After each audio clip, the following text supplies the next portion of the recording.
On the topic of the Mythbusters today. Which we're going to hit today. But we were just informed that there was a couple Mythbusters from the show, which is right straight childhood for me, and I love that show. We were just informed that there was some passing of some of the people. We need to search. Which guys? Do you know, Cody? Yeah, it's Grant Imahara. Is that the guy, the redheaded guy? The Asian guy. We need to search if this... 2020, and then... From what? Do we know? I don't...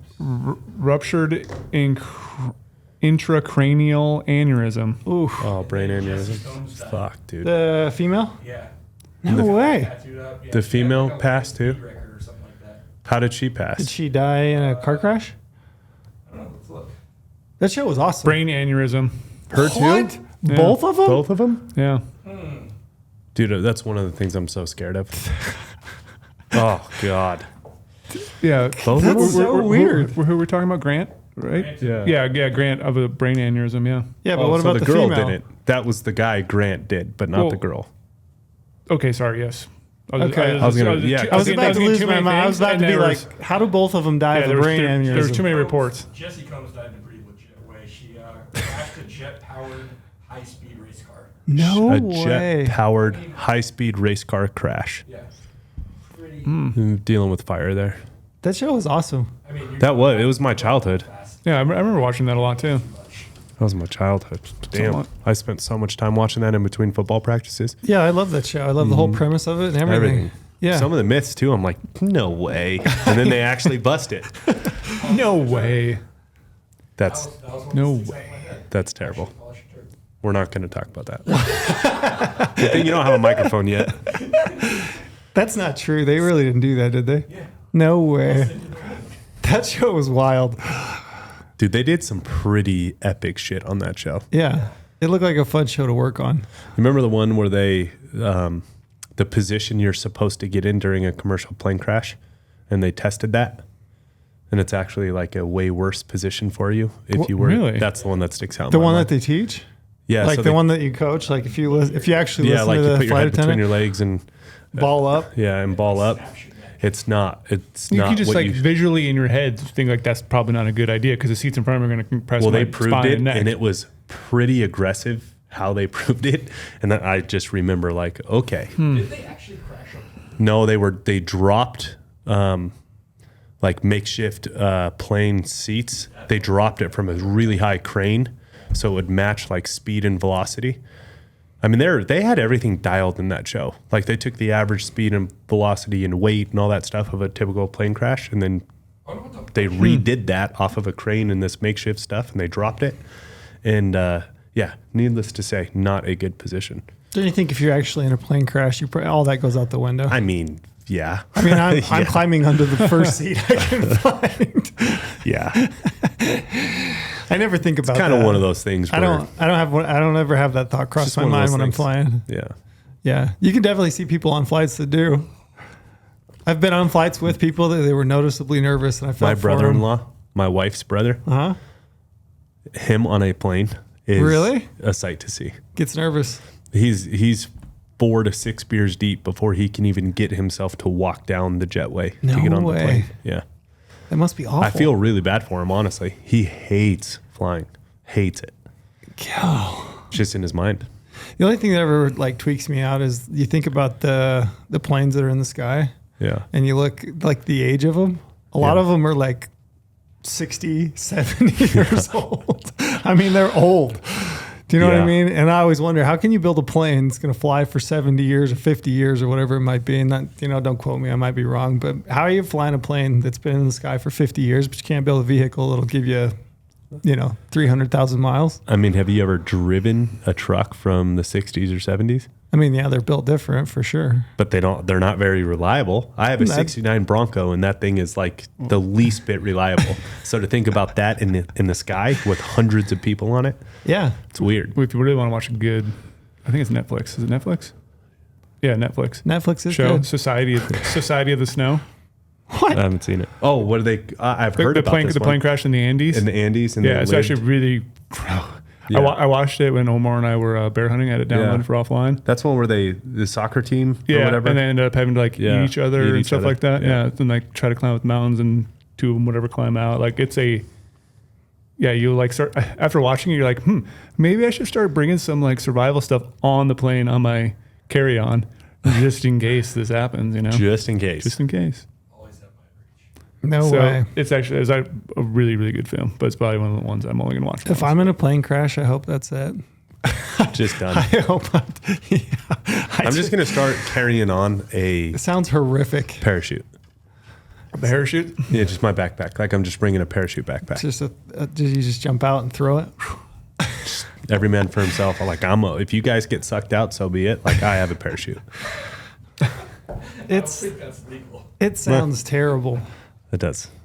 We got this Mythbusters topic of today's got us on a really odd start here. It does. But yeah, we're gonna talk some hunting related myths, And we're gonna bust them. yeah, I mean some of it was just gonna be our opinion. Okay. Which we're gonna bust. I don't know if we're gonna bust it or confirm it. And then I actually did do a bunch of research on confirming or busting some of these. A lot of these are just like list of just like questions that are like commonly held among hunters. Some are questions that people have like actually reached out and sent me. So I don't know, should be fun anyway. I'm looking forward to just like some banter and hearing your guys' thoughts. There's a couple on here. I might start with the big hitter for Brady Miller here in a minute. But Now you got me do you excited. know which one it is? I guarantee I know which one it is. I do not know which one it is, so I'm excited. Do you want me to get fired up like right at the beginning and start talking really loud? I do. And going on my like 5-minute rant? Yeah, We know if Brady drops an F word within the first 20 minutes, we're at 320 right now. I want you to set the tone He's for hot. the rest Should of we it. do promo first? Yeah, we'll hit promo first. So promo code, Brady, do you want to hit promo? Yes, I can definitely do that because, right now we are in the middle of summer, but there's still a lot of time to do some research. We've been doing a bunch of work right now on. Technically, it's like the 4th day of summer, not the middle.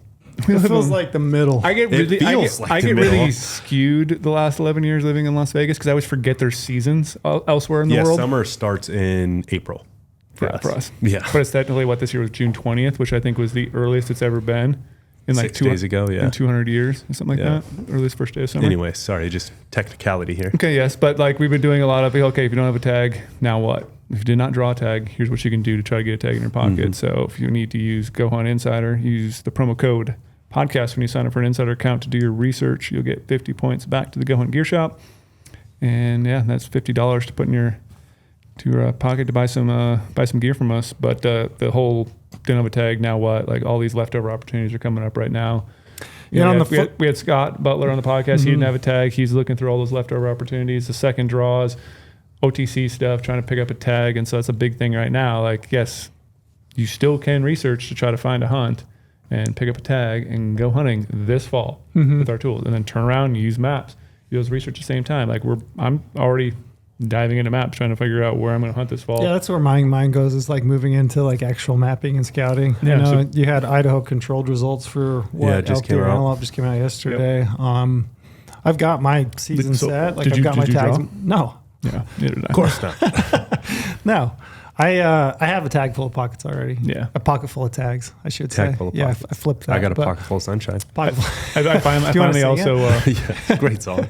Did you hold off strong in Arizona too and not look at your credit card statement? Yeah, I did. I did the same. And Yeah, did I not did. look until the portal results came out. It didn't help, but unsuccessful on both accounts for I sure thought it was sheep gonna draw. and deer.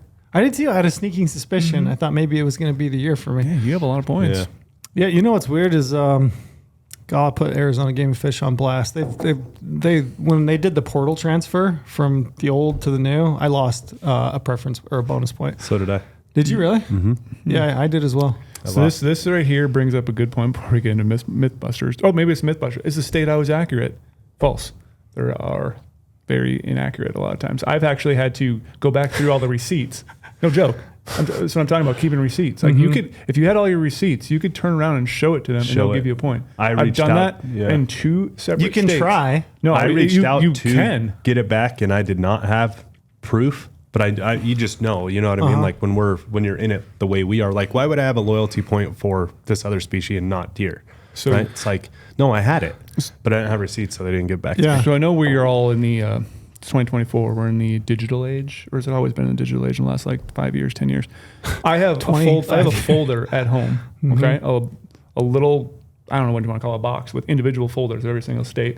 Every single time I do an app, I print it off, or it's also screenshotted on my computer, and I have folders on my computer of all my apps for every single year. Smart. Print it off, goes in there. So I have concrete proof. I applied for these species, bought these points. My brother has had to do it before, but I've had to go to the state and be like, yo, he should have one more point. I've had to do it twice as well for a state. And I had the receipts to prove it. And then they added the point on top of it. Smart. Yeah, I think I did this exercise in Arizona, but I think I came up with like 3 or 4 receipts or emails short of where I was. But I know for a fact, because I had it on 2 different locations, once in a spreadsheet, once in Point Tracker, my point totals, which I maintain every single year in my spreadsheet, go through, update them. Me too. Even my draw odds, like we pull up draw odds, your standalone draw odds, it's going to track your line, as you add your points from year in, year out. But yeah, when that portal transferred over, I definitely lost a point. 1 point. I did too. Which is a real bummer. Super bummer. Yeah. I mean, it's only 1 on a pile, but still. That's an important point. Yeah. It is. That's a good point. Keep track. Keep your receipts. Yeah. Be retentive. Because again, if you don't, that's a year off your life you lost. Yeah. When you actually did the thing, sure, you can say you lost money too, but at the end of the day, I'd rather have points than money. Yeah. So here's another thing I want to do in the promo right now, because you're wearing my new favorite hat, Brady. Yes. And what is that one? This is the Stratus in the Approach camo. Approach camo. I love that hat. So That's a good comfortable. one. Fits so good. You have the Stratus in the tan right now. I do. And then what are you wearing there, Trail? Oh, this is a new merino we're tinkering with. Yes, we are. So yeah, I'm hearing mid-August. How's it feel? Good, yeah. It's got a little bit of stretch to it. I think it's like a merino nylon spandex blend. Feels good. It's Lightweight. It's got thumb thumb holes. Yes. Yeah, so far I like it. I was gonna ask Brady, if you had $50 for the gear shop, what would you buy right now? What would I buy right now? What What are you buying? I mean, besides for this hat for sure.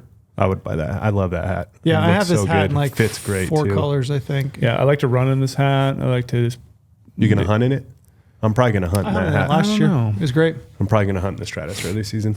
Yeah, I mean, the thing I really like is a product that I think we were wearing last time on the podcast, the BlackRock hoodie. It's not quite. It's not quite a $50 thing. I think it's like $65. Not to plug our own You stuff, can use but it. like You can it use actually, it towards something. I'm Yeah. really excited to take it to Minnesota this week when I go see my family for 4th of July. That thing is sweet. I You'll like be able to thing wear a that lot. in Minnesota. Yeah, it's gonna This be time of cold year? Cold in the mornings. I do wish I lived like that. I Like sweatshirt in the morning, then get hot. That's living it's life. nice. When you can wear a sweatshirt in the morning, cup of coffee, sit in the Yeah. dock, watch the bass swim around. Catch the bass. That's what I'd be doing. I usually don't buy a fishing license when I go home. I love I bass just fishing. too many other illegally. things to do. No, I don't even take a rod out. Yeah, I think of like boots. So like I was looking through the shop the other day. We've got some new Hanwag boots that are in stock. I've been eyeing that. Is it the Bridger? I think from Kinnetrack. The new Bridger. Yeah, Yeah. that's a good looking boot. It I is. think I'm going to leathers this year. I told you this last weekend at Lift Run Shoot. I'm going back to leathers. Finally. I am. Finally. Yep, I'm People can doing it. stop making fun of me at the I'm doing it office this for year. wearing leather boots. Yep. I'm going back. for everything. No, not for early season. I'm still Yeah. going to wear those Solewa GTXs. Sure.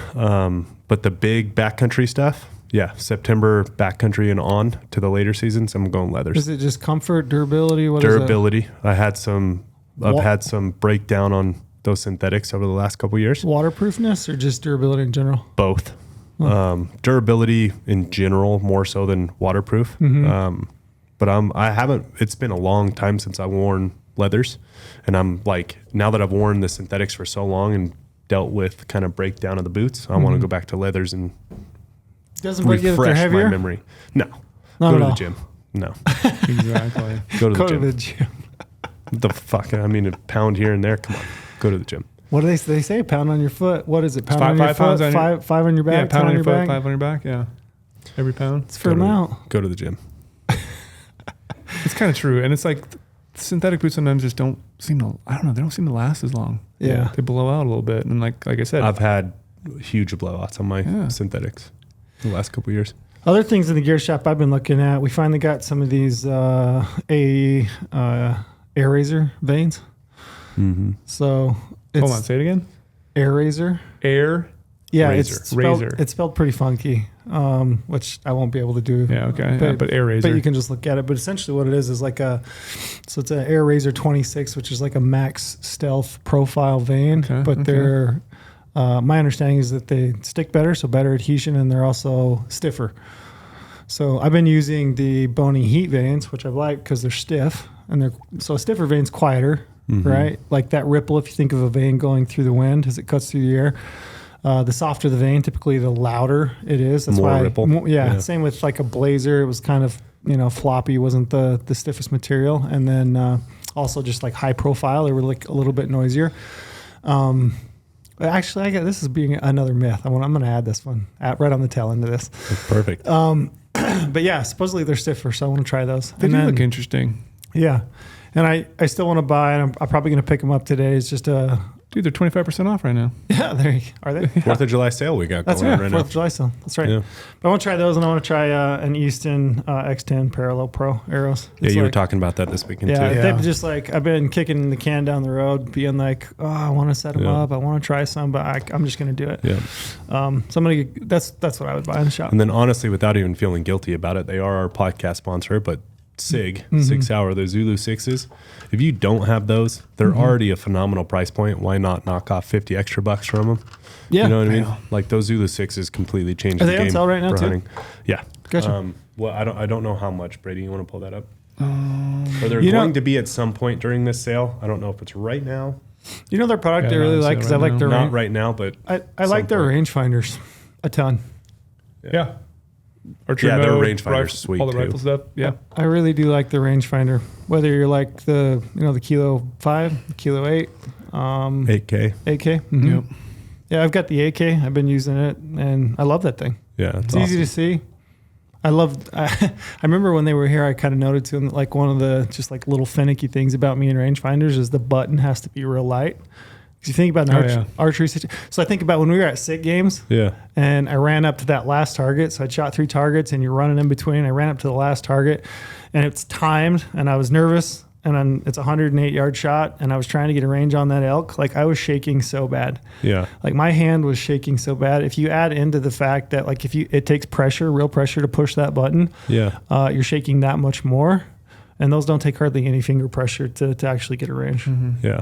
So Small detail. it's the details. But it's awesome. It's all in It the is fucking really details. soft button. Details make the difference. So Yeah. Before we fully jump in, Yeah. I just want to hit, because this is going to go on Thursday, which is the 28th of June. Mm-hmm. So I just want to remind people, you'll still, by the time you listen to us in the morning, because it's dropped in the morning, you still have Wyoming leftover draw due that day on June 28th, 11:59 I haven't p.m. looked at the list. Have you? I have. Anything Yeah, I good? have an article on the list. Yeah, I mean, there's always this. It's a stand. The same ones you think are going to be on the list: wilderness issues, private land issues. Those are the tags that are on there. Have I told you guys about the one hunt in Wyoming? They slipped in underneath when Yeah. undersubscribed. Yeah, that's why you always got to be. I drew a looking. tag probably. I think I burned 8 points on it, but it's been a number of years ago. Really good hunt, really good area, solid trophy potential, tons of elk. Burned my points on it, and then this year they slipped in a Type 9 tag for that unit. And it's undersubscribed. Went undersubscribed. Oh, Dude, we boy. were talking with Brian Barney about that. We were walking Didn't around. get allocated. Oh boy. 2 tags that somebody could have drawn in the regular draw. What's 0 Was points? 0 points. Holy Nobody shit. applied. Wow. Really chapped me. Really just not cool. Goes to Are you show fully sure they actually advertised that it was out? I don't know. To me, it seems highly unlikely. Yeah, right. Because like you, Yeah, to most me, of us look it's- at all that to stuff. me, this is probably one of those ones, and I don't know for sure. I'd have to go back and listen, but my guess would be it was probably approved in a commission meeting. Yeah. Didn't make like actual print, website. That's my gut. That's what my gut says. I know that happens. Like I know of a mountain goat tag in Colorado a few years ago that did the same thing and got allocated to a guy with 1 preference point. Like didn't even make it to like the person that had the 3. You know what I mean? Yeah. Like it just slipped in. One guy drew it just randomly. Yeah. Stroke of luck. Stroke of luck. Yeah. So I don't know, but that that still chaps me. So I was curious if those leaked onto it, but I highly doubt. No. And then we got more. We have a Colorado secondary draw due on the 28th at 8 p.m. Mountain Time. So check that And there's list some out. good tags on that. There's some really good tags on I've been that. talking to some guys over at Matthews that were running through that, Putting something together. fine tuning it. Yeah. One of the hard parts about that secondary draw in Colorado is they offer 100% preference to youth. So if a youth applies for those, They got it. They got it. They're guaranteed it. So a lot of us, grown men, grown women, are kind of, which is I identify as 17 years old. which isn't a bad thing, but it does. It's like, dang it. Yeah. So we got. But you never there's know. options. And there are some Never good know. tags on there. Yeah, check out the article on GoHunt. You want to see all those tags. I even included last year's list as well, so you can kind of compare and contrast. And what I like to do too sometimes is look at those lists and see what might be left over and use that towards my main draw app sometimes too. You can kind of like maybe figure out some I think a lot trends. of them might have been permits that were turned back. Yeah. Because so there's some good tags there's on there. good tags. There's I'm some- sure those are turned back. Of the list that those guys were sending me to like evaluate, I was like, shit, some of these are phenomenal tags. real good tags. Yeah. Yeah. Which are Yeah, that tags takes some- that people that takes just some supposed to- points. Yeah. Yeah, I also had a guy reach out to me. Yes, he actually sent me an email Monday and said, hey, I've got this elk tag in Idaho that I picked up over the counter.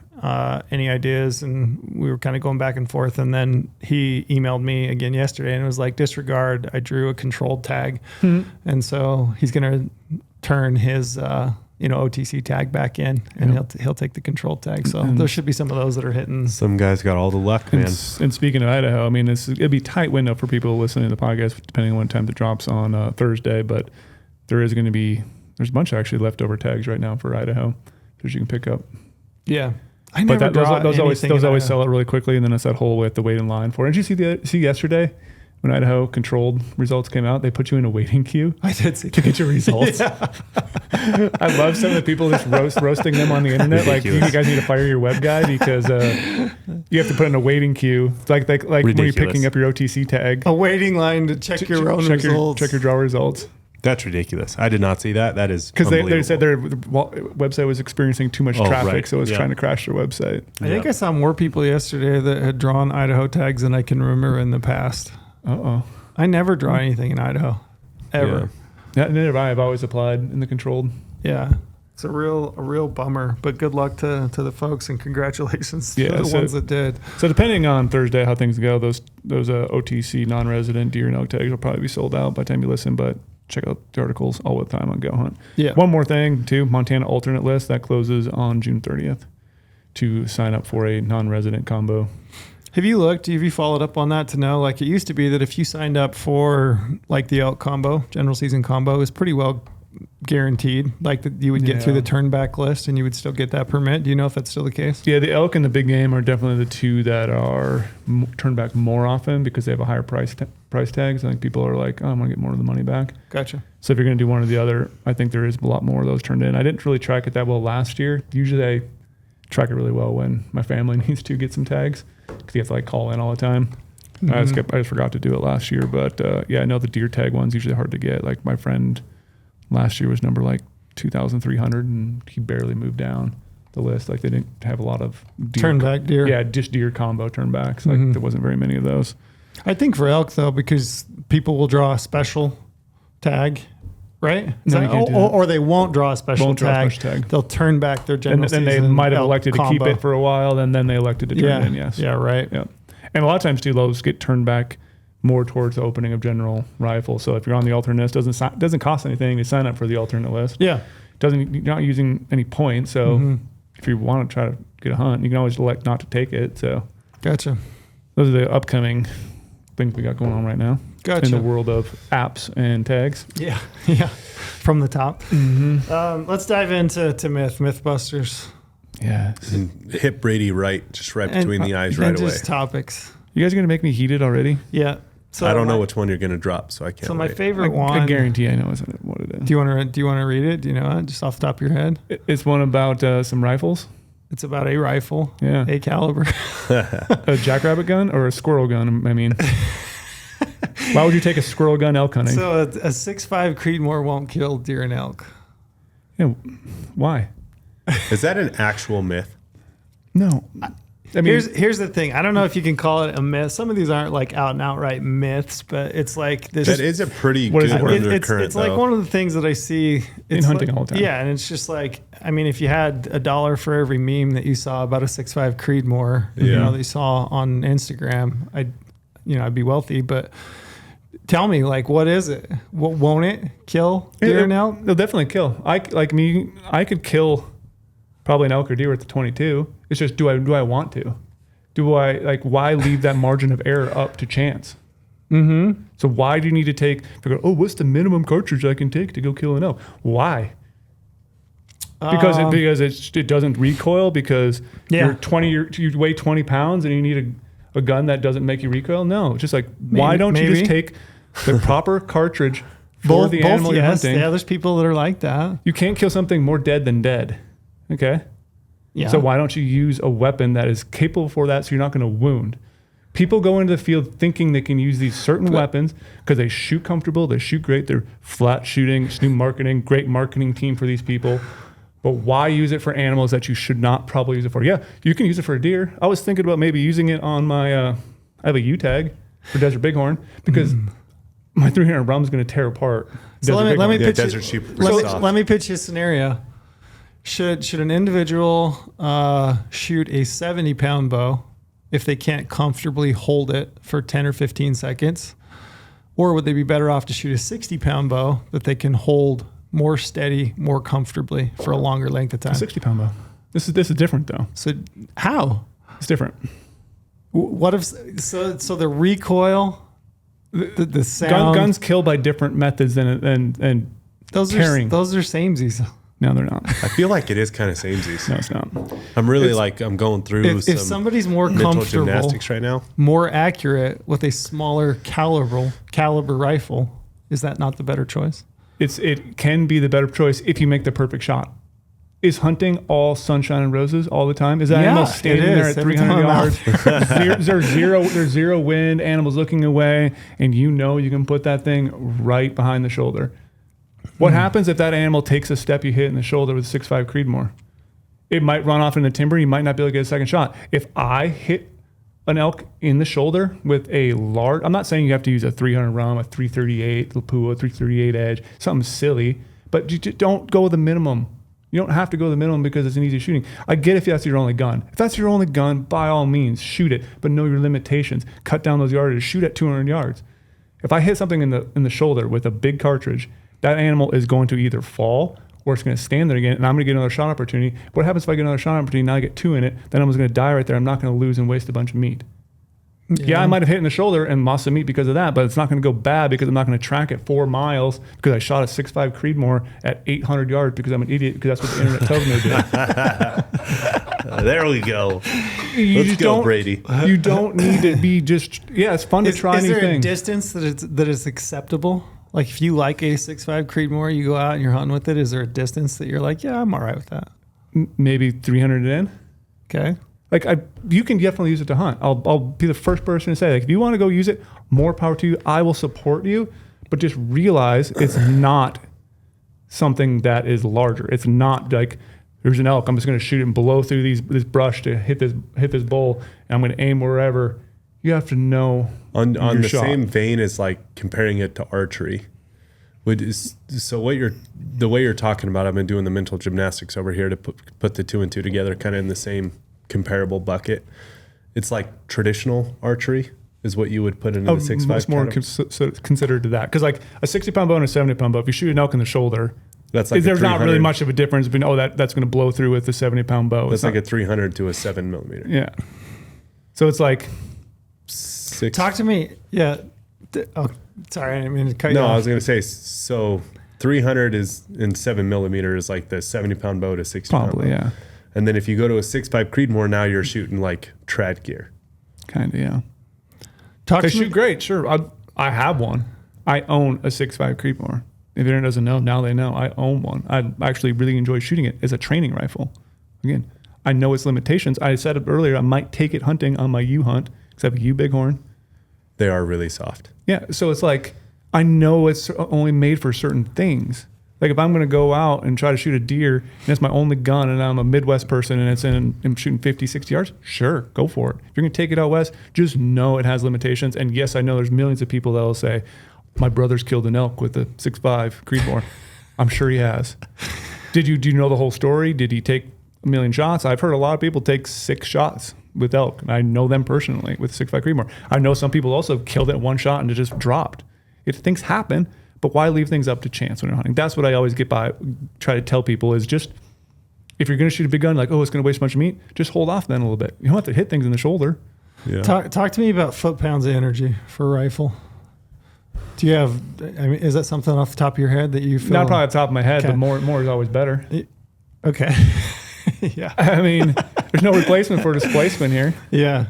I want to make the best shot possible. And like I said earlier, the example of if I do make a bad shot, I know that one shot's going to hold it there, the animal, and so I can get it a second shot. I don't like, if you get stung by a bee, you might run 50 yards because like, oh, I got stung by a bee, I'm going to move. But if you got smacked by a freaking bowling ball, you think it might hold there a little bit and be like, oh shoot, like this hurts a lot. Like I can't That's really a good move. point. I hadn't really thought That about. actually is kind of a That's an interesting point. You anchor them there and then you can take a second shot. Yeah, okay, I like that. So I did a little research. I was reading, and I apologize, I don't have the source right here in front of me, but I did a bunch of different sites, bunch of different reading. So basically, I found the one that I thought held some merit, and I thought I would run it past you. So this gentleman says, I've read a lot of different articles on this, and there are various opinions, but I would suggest that good killing performance occurs if the impact velocity is at or above 2,500 feet per second. You agree with that? Mm-hmm. Okay. And is retaining at least 1,500 foot-pounds of energy on medium-sized game and up to 2,300 foot-pounds of energy on larger animals like elk. Mm-hmm. Yeah? You're down That's with that? tracking. Yeah, It's sounding right. I think if someone wants to look at a really good thread, and again, forums these days, you never know what you're going to get, but it's actually a really good one. It's on Rockslide. I think it was like it's like something about like kind of 223 kill an elk or something like that, or something like 223 in hunting or 223 in Western big game hunting. It's like, I think it's like 60 pages deep. Like people are going up like trying to shoot things with that. And it's like, check it out. Read Gotcha. all the stuff about ballistics and what kills animals and look at things like that. But So I ran through just to check. So 6.5 Creedmoor, 140 grain bullet, foot-pounds of energy at 0, 2102, 100 yards, 1834 foot-pounds. 300, we'll just jump up to 300. So 300, you get to 300 yards, 1380, yeah, you're already below it. already below it. And then you get to 500, you're barely over 1,000. So 1,019 foot-pounds of energy. I would say that's I'd say it's pretty conclusive. yeah. So- if you're less than 1,000, like you're probably not doing the most moral thing. Yeah. I mean, it's less than, I would say, I mean, if you look at the numbers of foot-pound of energy, I mean, if really, when you get into the realm of even 300 yards, You're already pushing, which is 1380, that's below what this gentleman, which I believe, I did a bunch of reading, he suggests at least 1,500. I mean, you're already kind of below it at 300 yards Yeah. And like those numbers are on always, medium-sized game. yeah. Is what for his suggestion for that 1,500. So elk, I would say no. I would say no too. And it's like, you can look at numbers all day. I know we talked about it before. I like real world examples, like real in the field, like judging how bullets react to animals and how they kill animals, and like looking at all that. Like, sure, you could make a judgment like, oh yeah, anything under a certain foot-pounds of energy, you shouldn't use it. But like, I don't know. I know what's capable with larger stuff. And I've seen also, again, direct friends and family using stuff that's smaller and it not working as well. Yeah, sure, it still worked to a degree. But the performance I saw in the field was just not there. So what's the final determination on a 6.5? Will it kill deer and elk? I mean, it will, but will it kill it properly? That's or, the interesting part is like, will it kill a deer elk? Yeah, Yes. for sure. Like even, I mean, should you use it? even No. could it kill kill an elk at a mile? I mean, yeah, if you had the perfect shot in between two riblets, right? Like right in the soft spot in between the two ribs, and it just slips through, hits no bone, like, yeah, it's probably going to kill it. But what are the chances of that, right? When I'm not passionate about this stuff like Brady is, obviously, but like if somebody told me I'm going on an elk hunt, a 6.5 Creedmoor would never be in my mind. And not like, I'm not even passionate about it. I would just be like, oh, I'm shooting a 7 or bigger. Yeah, let's do one more quick example then about that. Would you ever take a 6.5 elk hunting? No, I mean, I don't know. Well, I've had my kid. So my kid, when he was 12, we shot a cow elk with a 25-06 at 110 yards. It was, But that seems reasonable. yeah. based But I on- would have never let him take a shot past 200. Quick one here. We can move on because we got a lot of questions. Yeah, we do. If We won't you- get to all of them, but we'll. If you drew the elk tag of a lifetime, Early rifle tag, let's say Yeah. in Utah or something like Yeah, that. Matthew's in a gold tip. Early rifle Go tag. ahead. You burn 25 years of points.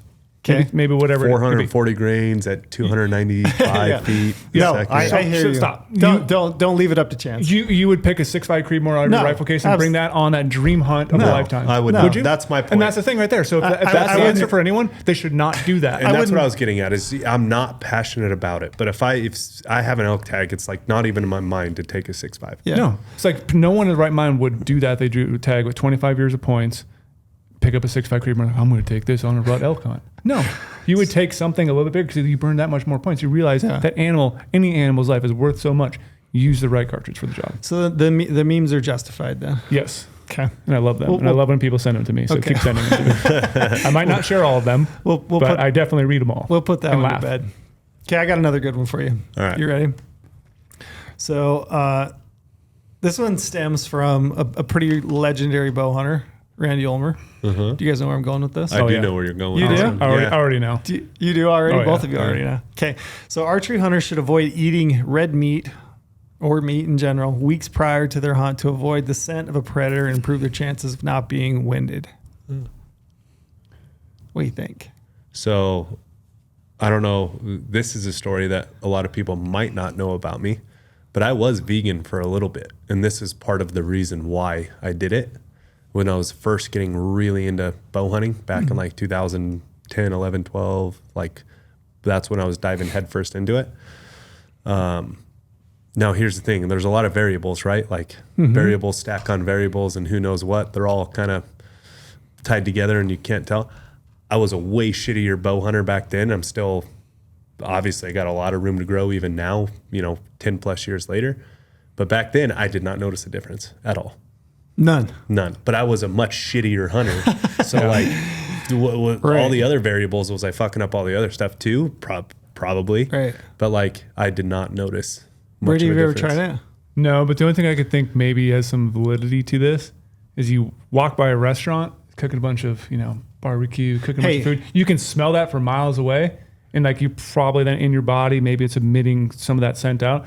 You walk by like some stupid vegan restaurant. Can you smell what they're cooking in there? No, because it's not very good. It smells like seed oil. Hey, I can You attest. can't really smell it, so it's probably not emitting as much from you, but I don't know. This is shout out to Branson Jackson if you're out there listening. I remember very distinctly sharing a room with Branson after he a ate. weekend at Western Hunt. You could smell the food on that guy for that one night, especially when we did the burrito The challenge. 5-pound burrito The challenge. 5-pound burrito challenge. Yeah, that one stuck with him for a hot minute. It sounds like it could be possible, but I don't know if it actually is. The part that I started to think about with it is like, we try to manage our scent as much as possible, right? Like any human-made scent. When you start talking about, and of course, if you're doing it the right way, you're not ever going to be perfect, but you shouldn't be fueling up in your hunting clothes, right? But if you did, or if you're driving a side-by-side to get out there, or even if you step out of the truck and the exhaust is still kind of set, are you really going to smell meat over that? Is that animal going to smell meat over that? Yeah, Or so like you're meat saying- over your laundry detergent? Yeah. I know where we use scentless and all that stuff, but your house has a scent, right? Like if it touches other clothes, it has a scent. Now there are some freaks out there that, Midwest hunters that are so crazy about this shit where they put their hunting clothes in trash bags with deer piss and we have a question about this. We'll get into deer it. piss and sap and all that, right? Like, but can you really be perfect on your scent to the point that what you eat even is like the most leading scent that's going to go to the animal? I don't think you can ever be perfect. Like specific to elk, like you just are never going to fool an elk's nose. There's too many other things. But can you close the gap? Can it make it that much better? It's like the debate about the debate about camouflage, right? Does camouflage make a distinct difference? Maybe it buys you that extra half second because they can't quite make out your shape. Maybe red meat, you avoid buys it. You that extra. Maybe they wind you, but they don't quite know. And they just hold for that little bit. Yeah. Well, maybe it's not even a wind thing. Maybe it's just a sixth sense. Maybe they just feel like they can just sense there's a predator near them. Yeah. Look, because you have the predator gene in you because you've been eating meat forever. Like maybe they can feel a mountain lion when it kind of gets closer. because it's a predator, and maybe it is a little bit of smell, but maybe it's something else, like electromagnetic waves of like a predator, because they're wired differently. Like, here's what I am a fan of is if you feel like you are doing more than anyone else out there, and you have that competitive edge in your mind, and it's that placebo effect or anything, then do it. Yeah. Like if it gives you confidence, if it gives you that, like you're working that much harder than the other guys who have the tag in your unit, do it. That's why I started to do it. I didn't notice enough of a difference, but that's just me. And instantly though, if someone walked up on the mountain, I met them, they're like, oh yeah, I've been vegan for the last 4 weeks, try to like get rid of the predatorness on it, and be like, damn, that dude has got some mental things in his body, and I really hope he's successful, because he's going fucking all in. Yeah, like that's kind of cool. And I agree. I'm That's probably where I'm kind of coming jealous from. then too. Like, dude, I'd be like, dude, that guy's a savage. I hope he watch kills. out. Yes, like he's willing to do some shit that most people aren't. Yeah. All right. So you want to hear what I found out? Yeah. Okay. So body odor happens when bacteria on your skin comes in contact with sweat, right? So that's the combination of bacteria on your skin and perspiration makes scent. So your skin is naturally covered with bacteria, always is. So when you sweat, the water, salt, fat mixes with this bacteria, causes odor. There you go. Get it out. Spit it out. There's other things that also can impact your odor, which things like medication, the food you eat, hormones. Food you eat. Food you eat. So so here's the long and short of it. So the saying, "When you are what you eat," it definitely applies to your body odor. Okay. So if you eat food that's rich in sulfur, you may develop body odor or excessive body odor. So sulfur smells like rotten eggs. Yeah. You know, it stinks a little bit. Y'all kind of know that smell. And when your body secretes it in your sweat, it can put off like a more pungent, unpleasant, smell. Tangible smell. So foods that are more pungent, if you will, in your body odor, things that you would think: onions, garlic, cabbage, broccoli, cauliflower, red meat. Ooh, I thought we were going down the vegan path there for a second. I'm like, holy shit, it's all backwards. So what if it's not red meat then? What if it's other types of meat? So fish actually same thing, kind of a fishy smell, Okay, like oils in fish. Same with chicken. Your digestive process, it's a little bit easier to process than red meat. So red meat it just takes longer. So it says the amino acids in red meat leave a residue in your intestines during digestion. Your intestinal enzymes break down that residue, which means it mixes with bacteria in your skin during perspiration and intensifies your odor. It's an effect that's hard to avoid. So since red meat is harder to digest than other foods, your body has to work harder to process it. And that whole combination, the residue, the process of working red meat through your system, it does secrete a more pungent But didn't you say earlier that you just listed a bunch of vegetables that also do the same thing? So like if you did do this, you would have to probably look at this list, figure out what you can actually eat, and then you'd gain all that muscle throughout the whole summer working out, and then you're going to lose it that like 8 weeks prior to your hunt, just eating one vegetable every single day and not getting enough protein. So is or you the just benefit starve worth yourself and hit the trailhead hungry. Don't lose that hunger. There are people that think you hit hungry. the trailhead hungry, you hunt harder. I've heard that. Not me. You guys want to hear some other things that cause excessive body odor potentially? Sure. Caffeine. Ooh, okay. Spices, curry powder, cumin, Okay. hot sauce, other spicy food, and alcohol. So I am a massive eater of onions, red meat, spices, hot sauce. So I'm a stinky motherfucker, You're basically. I thought it was interesting to explore like how long it stays in your system. So it says red meat can take 2 to 3 hours to leave the stomach and 4 to 6 hours to fully digest. However, some say that red meat can take up to 2 to 3 days to fully digest. So there is some truth to this one then. Yeah.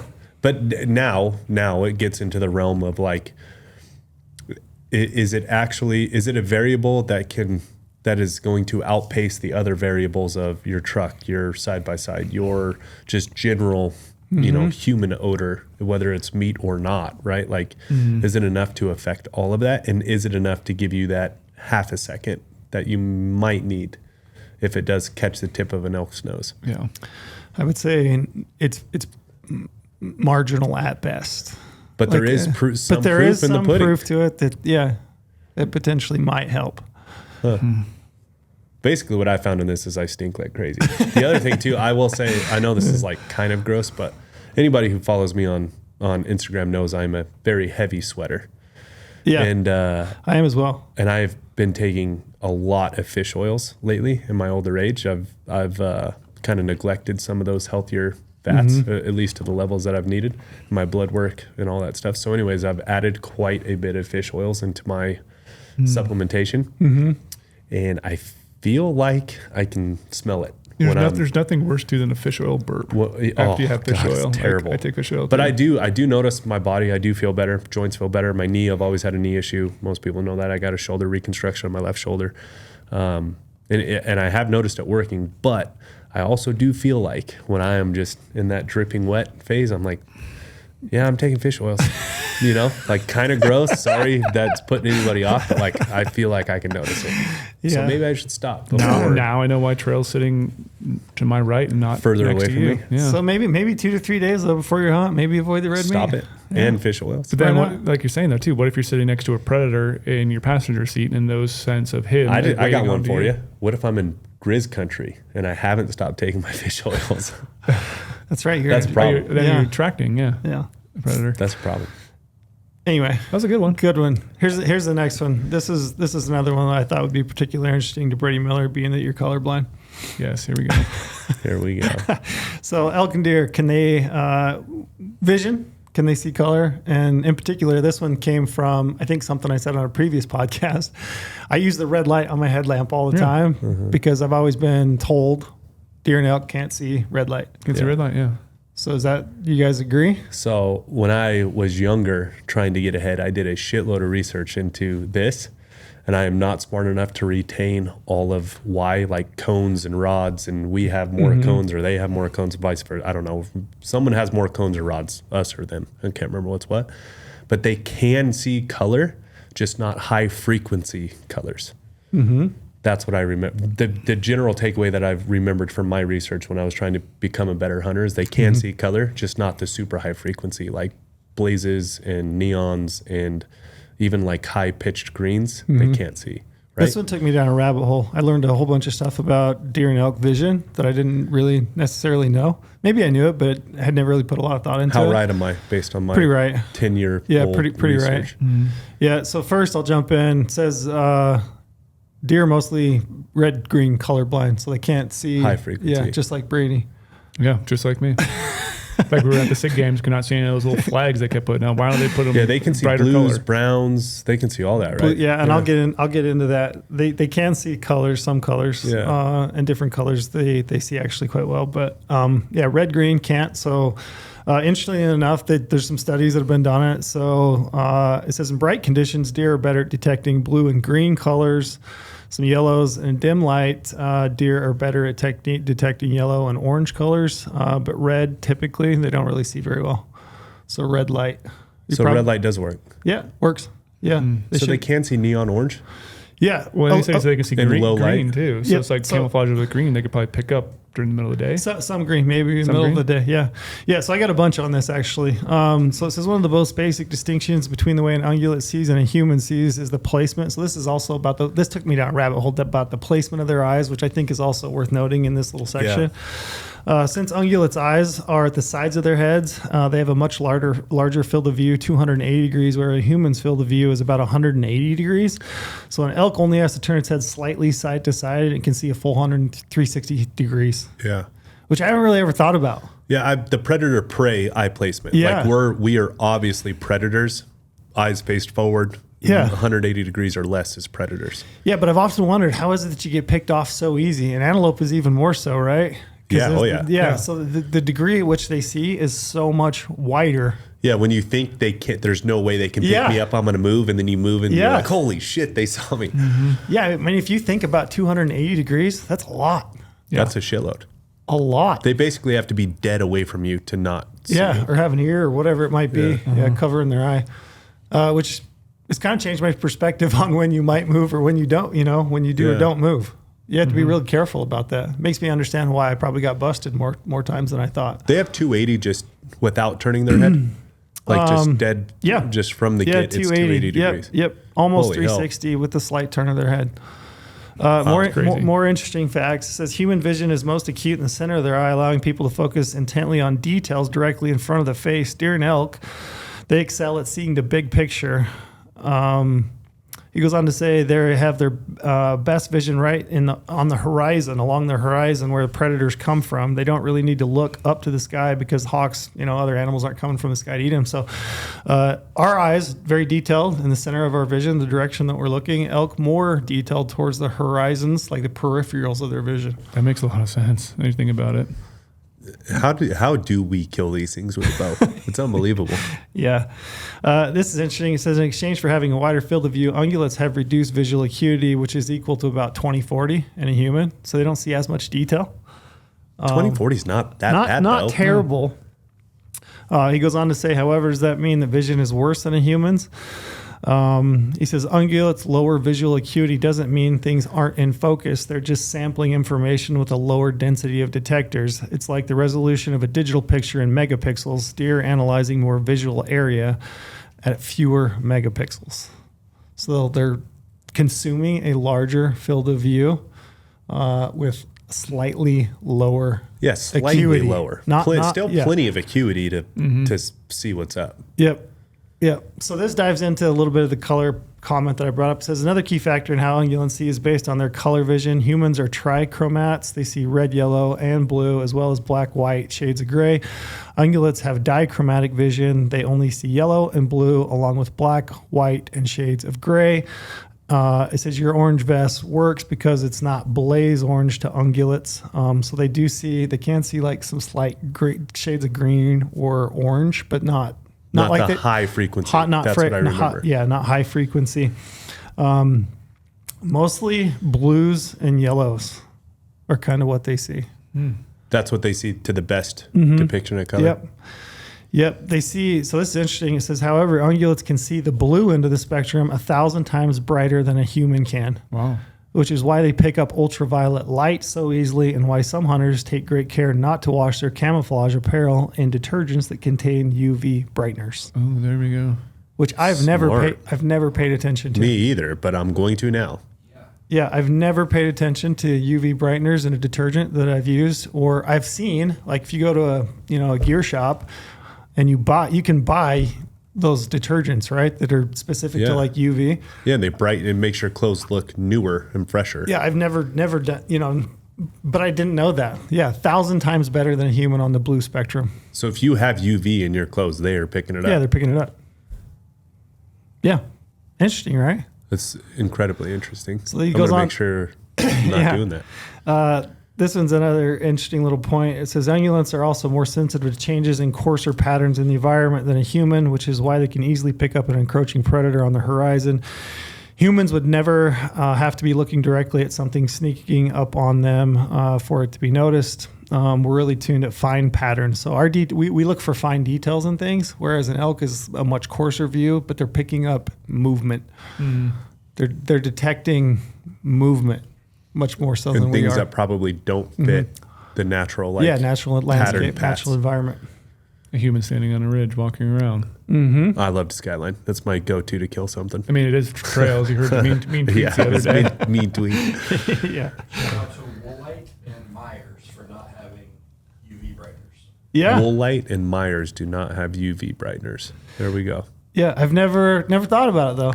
Me either. Like I knew that they saw blues and yellows, but I didn't know that they saw UV and that they saw blues brighter. I knew waterfowl saw UVs because decoys with UV on like the primary and secondary colors to like make your decoys pop. We used to paint them over with UV.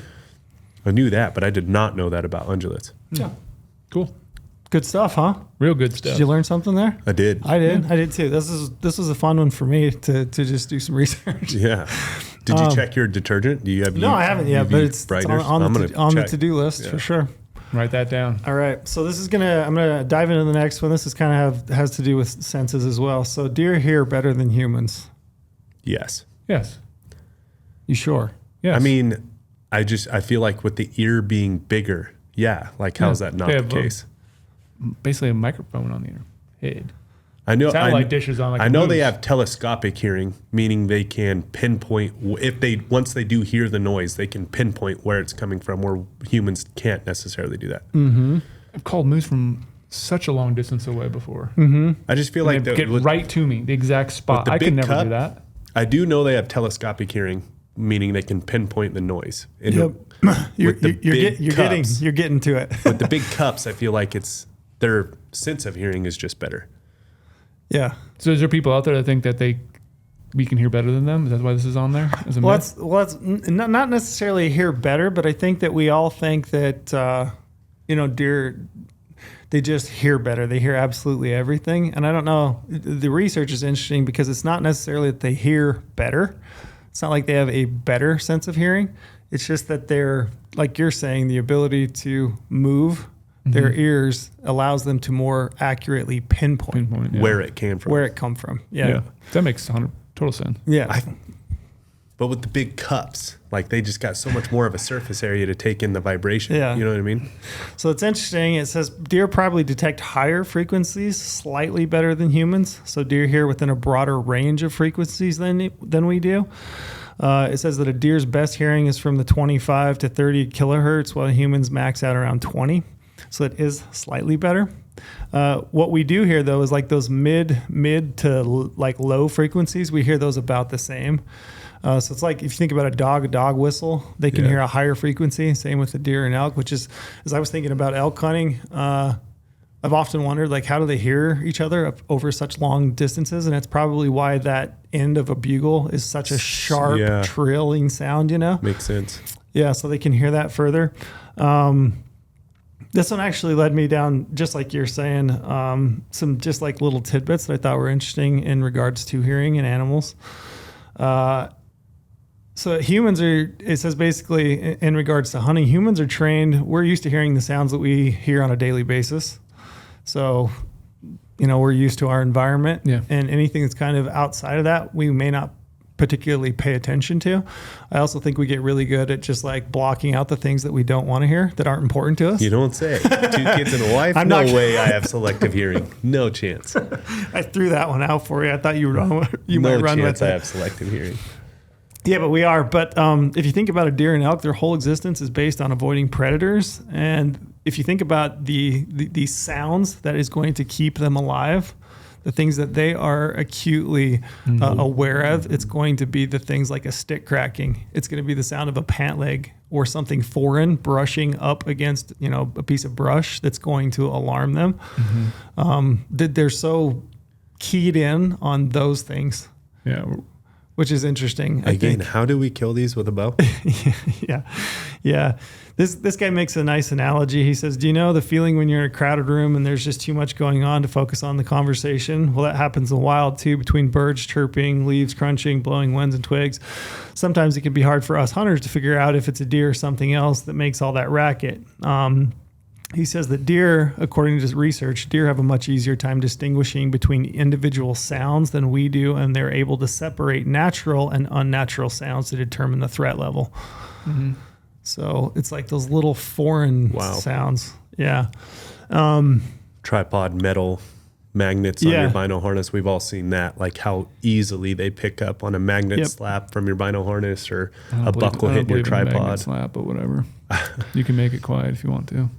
I'm just we've all seen like how easily something picks up just the slightest little ting of a tripod or something.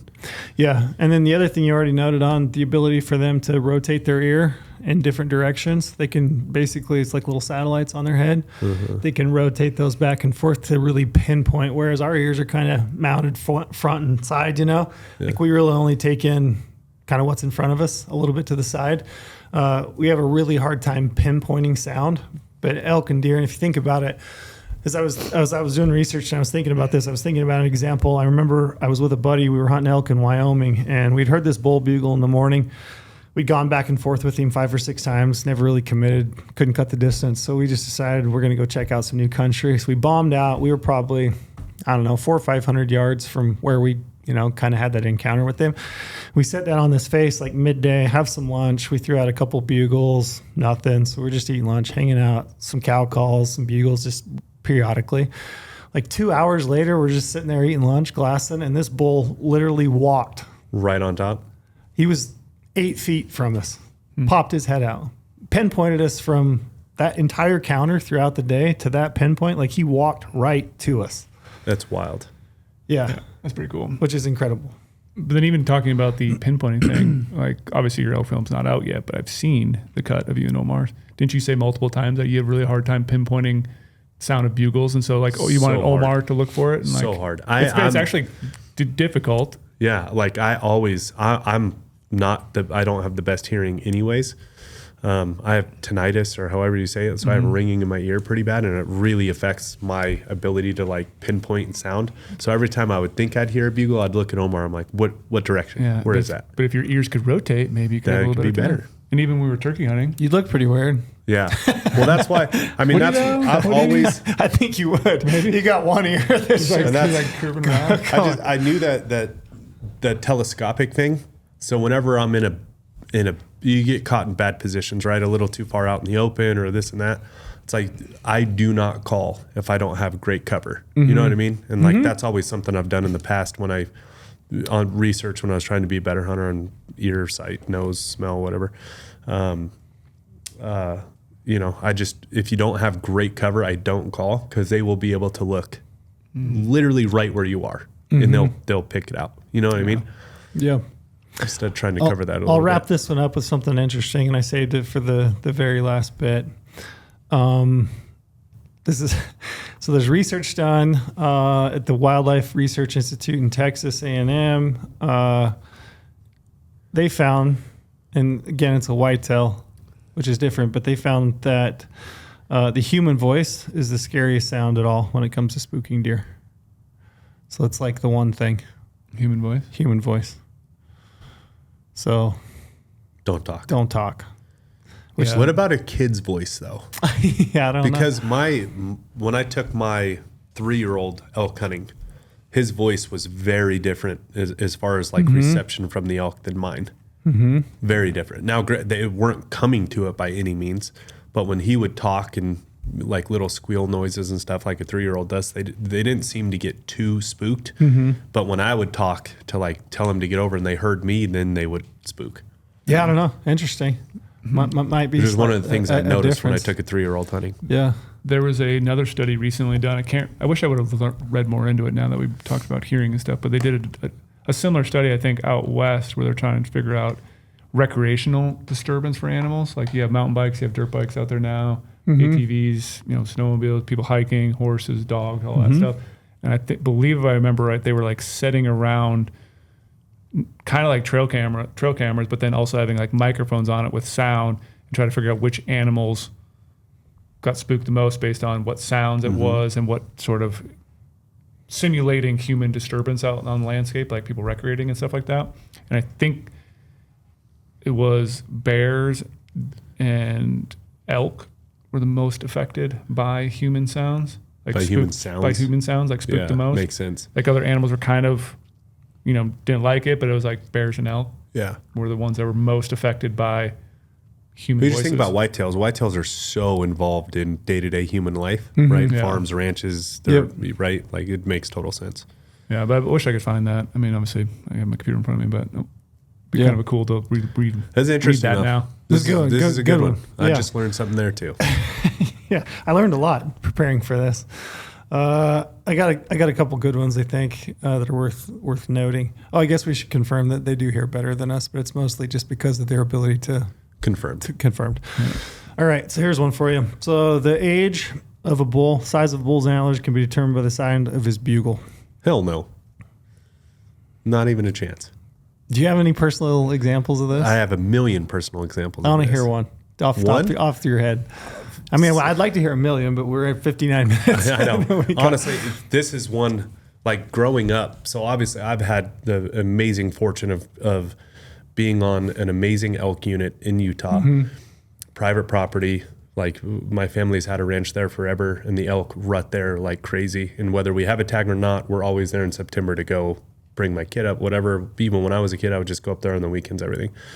There was one year, this is probably the most prime example. There was one year that my brother had the tag, and we were hunting on the outskirts of the property, and we heard one of the gnarliest bugles I have ever heard in my entire life. Even now, 10 years plus later from that bugle, I heard nasty, gnarly, deep, disgusting bugle.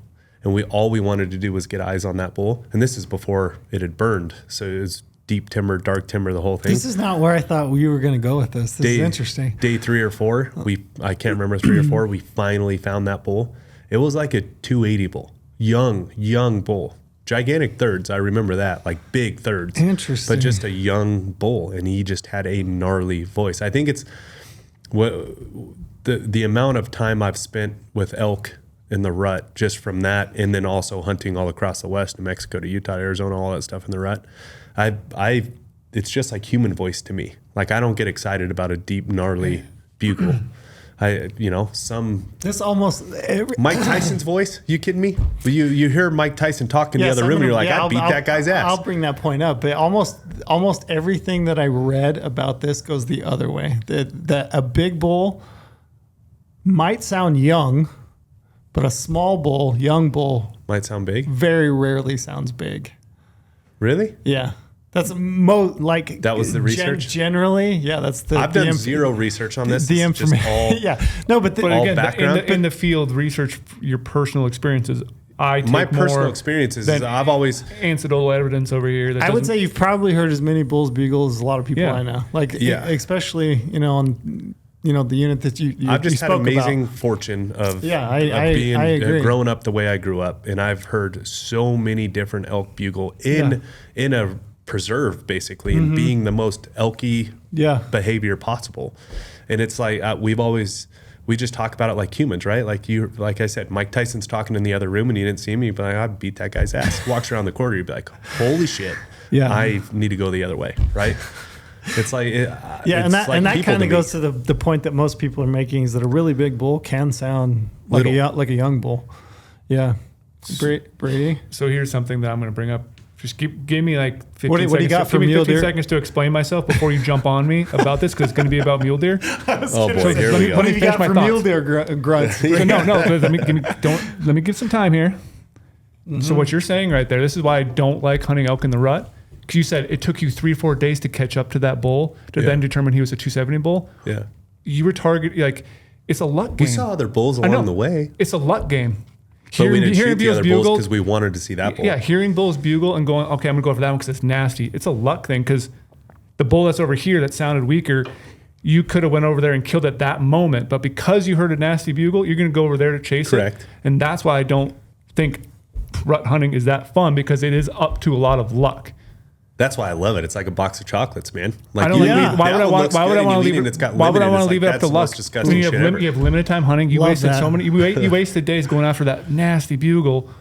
When a mule deer, you don't have to worry about that because they don't bugle, they don't make any sound. So it's nature. We might perfect. shoot him just because he's got it's very quiet bugle. out there. Maybe. And you're listening to the sounds of nature, not knowing frat boy elk. I 100% see what you're saying. You're making a great point. But bygones be bygones here. That's why I love it. It's because you can never take for granted the bugle that you hear. It's like you could waste all that time going after that bull. The little squeaker bugle, you come around the corner like, holy shit, that's a shooter. Never would have expected that. You could be like, oh, I'm going to go after that bull. It sounds nasty. There's another hunter over here. There's like, oh, you talked like, oh yeah, I'm going to go over there. All of a sudden this hunter goes after this one that sounds like a satellite. It's like a 390 bull and kills it. And like, yeah, you wouldn't feel deflated a little bit that you went after the nasty bugle. But it's a box of chocolates, man. You just never know. Like when they break the timber and you finally see what it is, there's just something so special. And then you're let down because it's an elk bugling. And but you wish you were hunting mule deer. The letdown was just as cool as, it's cool enough that I appreciate it, even not as much as when it goes the other way, when you weren't expecting it and it's a giant. Like that happened to me in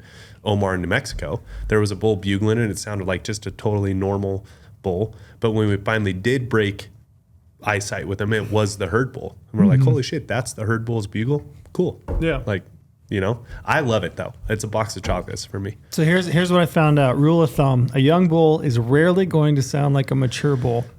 So if you hear an aggressive scream, lip ball, it's almost always going to be a mature bull defending cows. Almost always. So if you hear that, it's a high likelihood it's probably not a young bull. I mean, a mature bull doesn't mean it's a scory bull. That's true. Correct. That's true. But the bull that we saw, it was a mature bull. Gotcha. It was definitely a breeding aged bull. It just didn't have the horns to support, antlers, Brady, to support what it sounded like. Yeah. I think we all know that like your traditional locator bugle, it's pretty damn tough to tell. Yeah. Like it's just a high pitch whistle, trails off at the end. That's pretty hard to tell. There are a number of cases, and like as I was doing reading, I read a bunch of forums. I read tons of accounts of different people saying like I called in a big bull that sounded like nothing. Right? That's like more commonly the case is like when there's a difference in what the bull sounds like and then what shows up. Sounds small but is big. Sounds small but is big. So it says there is cases when a big mature bull will sound younger with more faint bugles or even some like real. You've heard some real funky bugles. I have too, and I've seen some big bulls with some real weird bugles. I feel like some of the times that I've seen with those big gnarly old bulls is they're even like almost exhausted from even doing this for so many almost years. sound like they lost their voice. Yeah, so when they do bugle, they're just like meh, like they're just over it. Yeah. They've just given up on the bugle.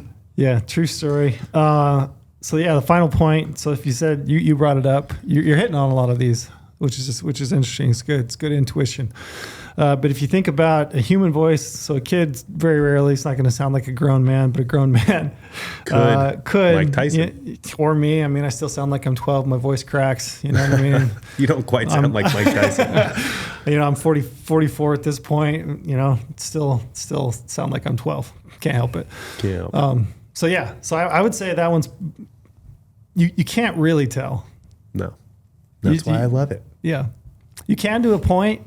If you hear that big lip bally aggressive bull, it's probably a pretty good mature bull. Yeah, but even like a spike bugle, I feel like you can kind of pinpoint a spike bugle. You can. It's like a cow trying to bugle. You know what I mean? Yeah. Yep. So that was a good one.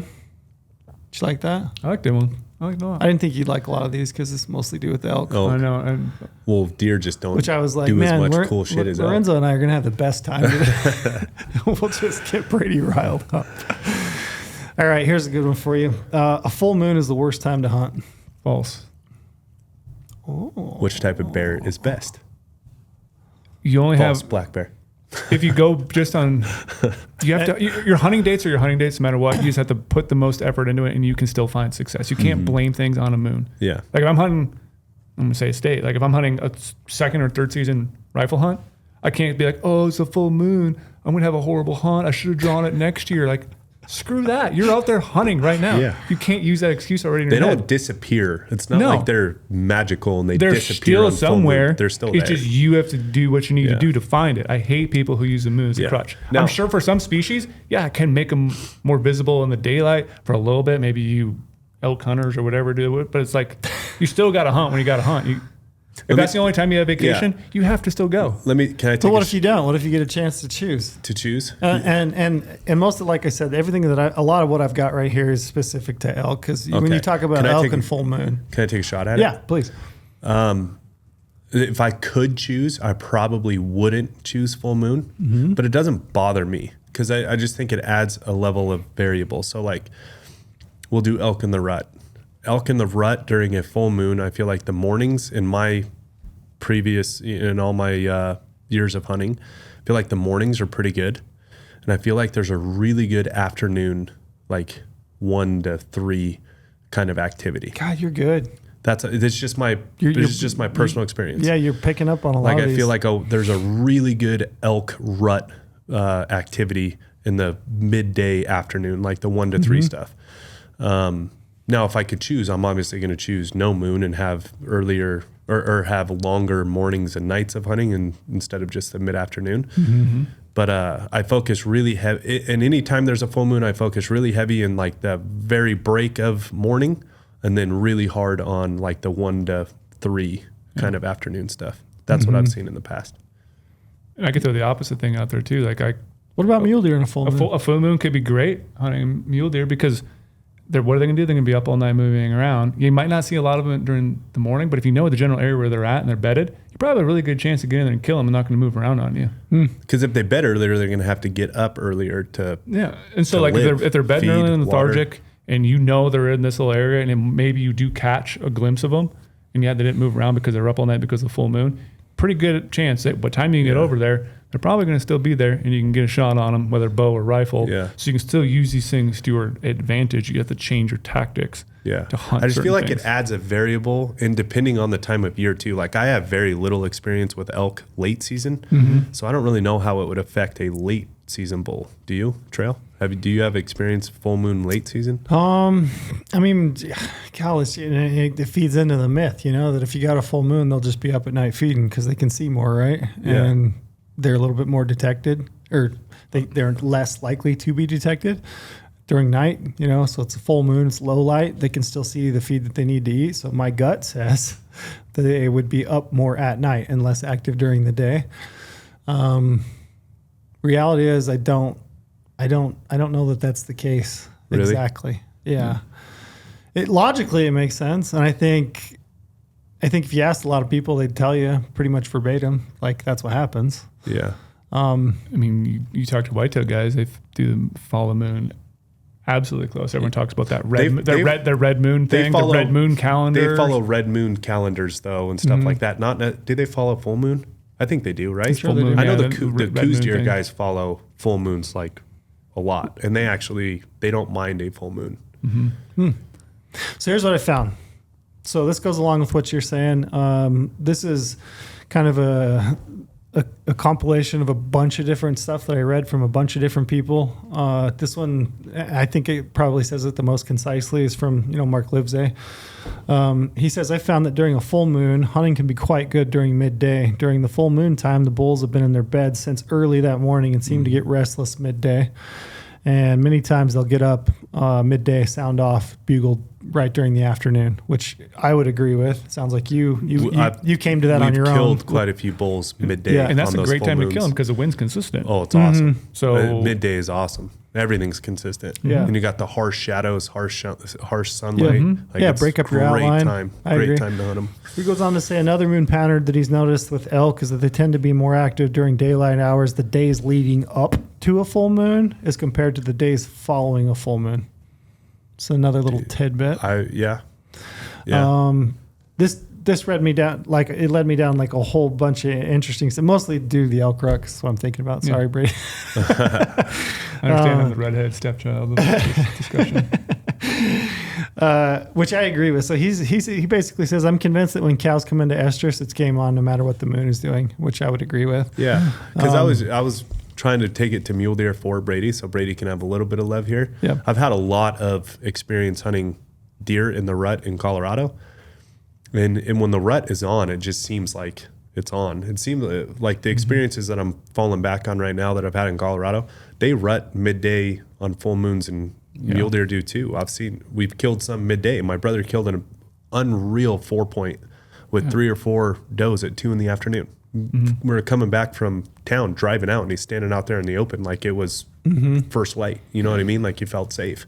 Killed him at 2 p.m. Yeah. I just feel like a lot of hunters, we're humans, so we all like to make excuses for things. So we'll point to, it was a full moon. That's why I didn't see any deer. That's why I wasn't successful. But like maybe your whole plan of how you e-scouted, how you approached the unit, all that stuff was also Or maybe contributing to that as well. And it wasn't really the full moon, Yeah. but you're just trying to figure out something like, this season days were just so horrible. That's Or why I you couldn't didn't kill. change your strategy during the full moon and you hunted the morning really hard, slept during the day, and then hunted most really hunters do. hard the last light. And that's not the typical pattern during the full moon. I never look at a full moon and I try to schedule my stuff around it. Never have. I just hunt when I have to hunt.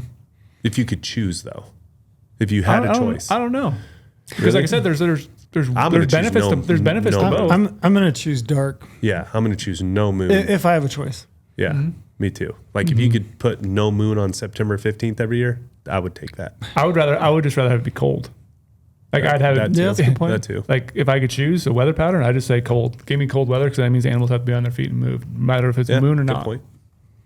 Yeah, if I could choose full moon and overcast and maybe a little bit of rain, I would choose that over No moon and darkness and 95 degrees. Yeah, or that's a 100. good Because point. I you would could have too. no moon and heat, and they're not going to want to move. Yeah, because I think a lot of that is due to just body temperature regulation, Yeah. the amount of energy they expend, like when they're rutting or moving. Yeah. During the day.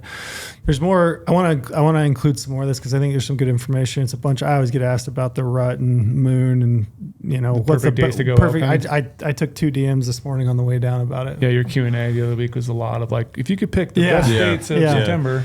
Yep. So Experts agree that the elk rut's largely affected by changes in daylight hours associated with the equinox. The hormonal changes induced by the diminishing daylights prompt an elk's endorphin system, endocrine system to produce crucial hormones such as testosterone in males and obviously estrogen in females, which causes them to go into estrus. He goes on to say, I feel like the best times to insert yourself among elk is heavily weighted towards the 10 days leading up to the fall equinox and 7 days following. So kind of that equinox. He goes on to say, and I think this is like worth noting, and then at the end I'm going to include, the equinox date and then full moon date for September, so you guys can help plan your hunts. He says that I'm convinced that when cows come into estrus, it's game on no matter what the moon is doing. The equinox is the key factor in determining the estrus cycle. The moon has little, if anything, to do with it. The more full the moon, the more likely the bulls may be active at night and rutting. That doesn't mean that they can't and won't be active during the daylight hours, which I think we've both noticed. Yes, Yep. He said a lot can depend on rut timing, the number of cows in estrus, hunting pressure, weather, hot weather. So you may need to adjust your tips and tactics. So it's kind of like this combination of all things. Yep. And I'm with Brady. I would not change my hunt based on the fact that like full moon or not full moon. And sometimes you just can't pick, right? Yeah. So take home when it comes to elk this year, fall equinox is going to be September 22nd. You have a full moon on the 18th of September. So those elk doesn't line up real good for this year. Not real great, but they are going to come into estrus. Yeah. The bulls are going to rut. Like you're going to lead up to probably like that peak, maybe the 22nd of September. That 10 days prior, they're going to be coming into estrus. They're going to be cycling. Who cares? Like who gives a shit if it's the 18th? It's a full moon. It just is what it is. I still want to hunt when the most cows are likely to be in estrus. My hunt this year is the 15th through the 24th. Yeah, that's what I was going to do. That's my hunt dates for the tag that Omar and I have. Right. So like I don't have a choice. I'm hunting the 15th and still through the 24th. And no matter what species you're hunting, elk or mule, there's still general biology. If you're hunting rut, animals have to be bred at a certain time of year for the fawns to be dropped at a certain time of year for the fawn survival. So it's going to happen. If it's a full moon, they're still going to rut. If it's not a full moon, they're still going to rut. So I can tell you right now, I'm going to be really focused on midday. Like we're not going to take it easy midday. I can tell you that right now. Yeah, and I'm going to stay in camp No, like we're going to be getting after it midday. Just knowing that right here. Yep. And I just want to give a slight plug, shameless plug. Yeah. So I'm a word guy. Every year I have Mark Livesay write me an article about equinox and planning your archery elk hunt. Yep. If you want to check this out, learn more about it. Obviously, this is a 2023 article. Every year he writes a new one for me, so he'll be writing a 2024 one here coming up. But it's titled Using the Equinox and Moon Phases to Schedule Your Archery Elk Hunt. It's a really in-depth article, a lot of graphics about moon phase, the equinox, all these things. He has a calendar of when all these things lie out there in September. And obviously the dates for this year are always a little bit different, but check out that article to learn more about the equinox, moon phases, how it might play into how you're going to plan a hunt, and then check out eventually here the 2024 article that'll be dropped soon. Yeah. I got a couple quick hitters for you. Quick hitters. Love them. So a campfire will spook animals and should be avoided. Balls. I love this one. I get this one all the time. But wait, there might be some caveats. But wait, yes, there is caveats in there. I'm going to throw the caveat out right away. So I've always people ask me all the time about it because I use stove. We should do more of these. Brady's so engaged. Brady gets I get fired up. Hilarious. So I get these questions wrong because I'm always late season hunting with a stove, and people are like, does that stove spook animals? I killed a 204-inch mule deer in Colorado. Literally, I shot it 200 yards from my camp. And I've been camping there for 4 days, having a fire every single night, breaking sticks. And he was there every single day. I know he was because there was deer there every single day. And he was never concerned about me having a campfire. Why? Because I told everyone in camp, hey, if we're going to camp right here, this is the only flat spot. And it was the only area that didn't have a lot of snow on it. We have to keep our voices down. At night when we have this campfire in the teepee, we can't talk loud. So the thing that spooks animals more is people start having campfires, and what happens? They do what I'm doing right now. You get comfortable. You get cozy. Fired up. You get fired up. You want to talk about the day. You want to talk about life. You start raising your voice because you have a campfire in front of you because you forget that you're out in the woods a little bit. So it's not – animals deal with wildfires all the time. Smoke is normal to them. That's a good point. They deal with that constantly in the West. So it's not a campfire thing. It is a noise thing. It's you breaking sticks. It's you – Like running a chainsaw. Why would you run a chainsaw in the backcountry, first of all? Like, I mean, you could take your electric one, but like keeping the noise down when you're doing these things, not just grabbing tree branches and snapping them, actually taking the time to saw them and not break them. Like you can get by being really close to animals with the campfires, just keeping your noise down and realizing that that's the bigger factor. Like I said, that deer, that 204-inch buck I killed, yeah, he was there, and a campfire did not deter him because we kept our voices down and kept noise levels away. It's like even in September, what happened in September? There's fires. Like we were in Wyoming that one year. There was a fire across from us, and you could smell smoke all the time. There were still bulls bugling. It's not like the bulls were like, oh my gosh, there's a huge camp of hunters over there cooking hot dogs. Like we're not going to do that. Like we're going to avoid it. No, they were still screaming. I got a personal experience on this one that sticks out in my head pretty hear it. hard. So Brandon and I packed into the Idaho backcountry pretty late into the season, and it was a wild cold snap. It was fucking freezing, and we had to do a stove. Like it was the only way we were going to survive back there. And day 3 of the hunt, we camped at the very top. Day 3, we would hunt from camp. We weren't making a ton of noise or any of that stuff, to your point, Brady. But on the 3rd day, I was getting out of the tent. I was the first one, and we had a raging fire in there, as Brady likes to say, Africa hot. Yes. Like we had it Africa hot, so we could get our body temperatures up before we went out for that day because it was so cold. And I go rolling out of the tent. There is a group of 7 bucks, one of them pretty good, like 80 yards from our tent. We were quiet because we were in the backcountry, to Brady's point. I could not believe, and I wish I would have, I wish I was as smart as Brady, because in my mind, I'm like, oh, there's going to be no deer right here at camp, right? So I just kind of like rolled out to take a leak and like get ready for the day. And I unzip the thing and I roll out and not being concerned with my noise, and I look over and there's a group of 7 bucks, one of them pretty good. I'm like, Brandon, get the gun, because Brandon had the tag. And we spooked him from the noise, not the fire though. We were ripping the fire for the first hour of the morning. Could we also make the point that campfires or fires in general, to an animal, it might mean that there's no humans there, because they've been dealing with wildfires their whole life, and like if there's a fire there, there's not going to be humans nearby, because obviously humans can't be around the fire thing. So it might actually be a calming. Could it be humans a calming have been thing? making campfires for a damn long time. I know. I'm just trying to. I don't know if I can get there. Could potentially. Maybe. Potentially. Maybe. I don't know if I can give you that one. But again, because the campfire thing's a loud noise, though. I think it's still a loud noise. Yeah. What's the data say? A fire could be a calming thing to an animal. I did have that personal experience that has stuck out in my head where I will never make that mistake again. I'll always peek out before, just in case, because I didn't think they would be right there, but they were. So that's to your point, Brady. But what does the data say? So data says that generally smoke is not an avoidant. Like they're not going to avoid smoke. It's kind of a natural smell in the environment in most places. To Brady's point. To Brady's point, yeah, he's correct. But I did think there's a couple of interesting points that are worth making. I'd never heard of this. Have you ever heard of people actually smoking their clothes before they leave on a hunt? No. So apparently there's people out here that do this, and it's quite successful. There's a lot of people that'll take their hunting clothes and hang them out next to a campfire and actually smoke them out to like decrease human scent on their clothes, which people have reported pretty good success from. I don't know that you're going to get away with it in the elk woods if you're just constantly busting your ass and sweating anyway. Yeah. But it is something, which is probably better than just like straight detergent to your clothes, right? I think it's probably actually a pretty good idea. I thought this point was interesting. So it says, first of all, the smell of campfires is common. Is it common in the area you're hunting? So if fire is not like a common occurrence, which is I think about species that we hunt in the West, almost assuredly every animal smelled smoke. Is familiar with forest fires. Yeah. Right? So I don't think that you're ever going to run into an issue where we're hunting an animal out west that hasn't smelled or is familiar with that annual summer of smoke. Forest fire smoke, right? Yeah. So for us, it was probably not worth worrying about. I did think this point is worth making.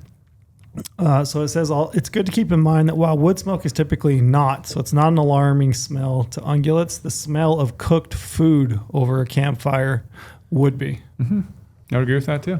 Yeah, we 100% agree. weren't cooking food. We were No, not eating cooking food. our normal food. We weren't cooking on a stove. No.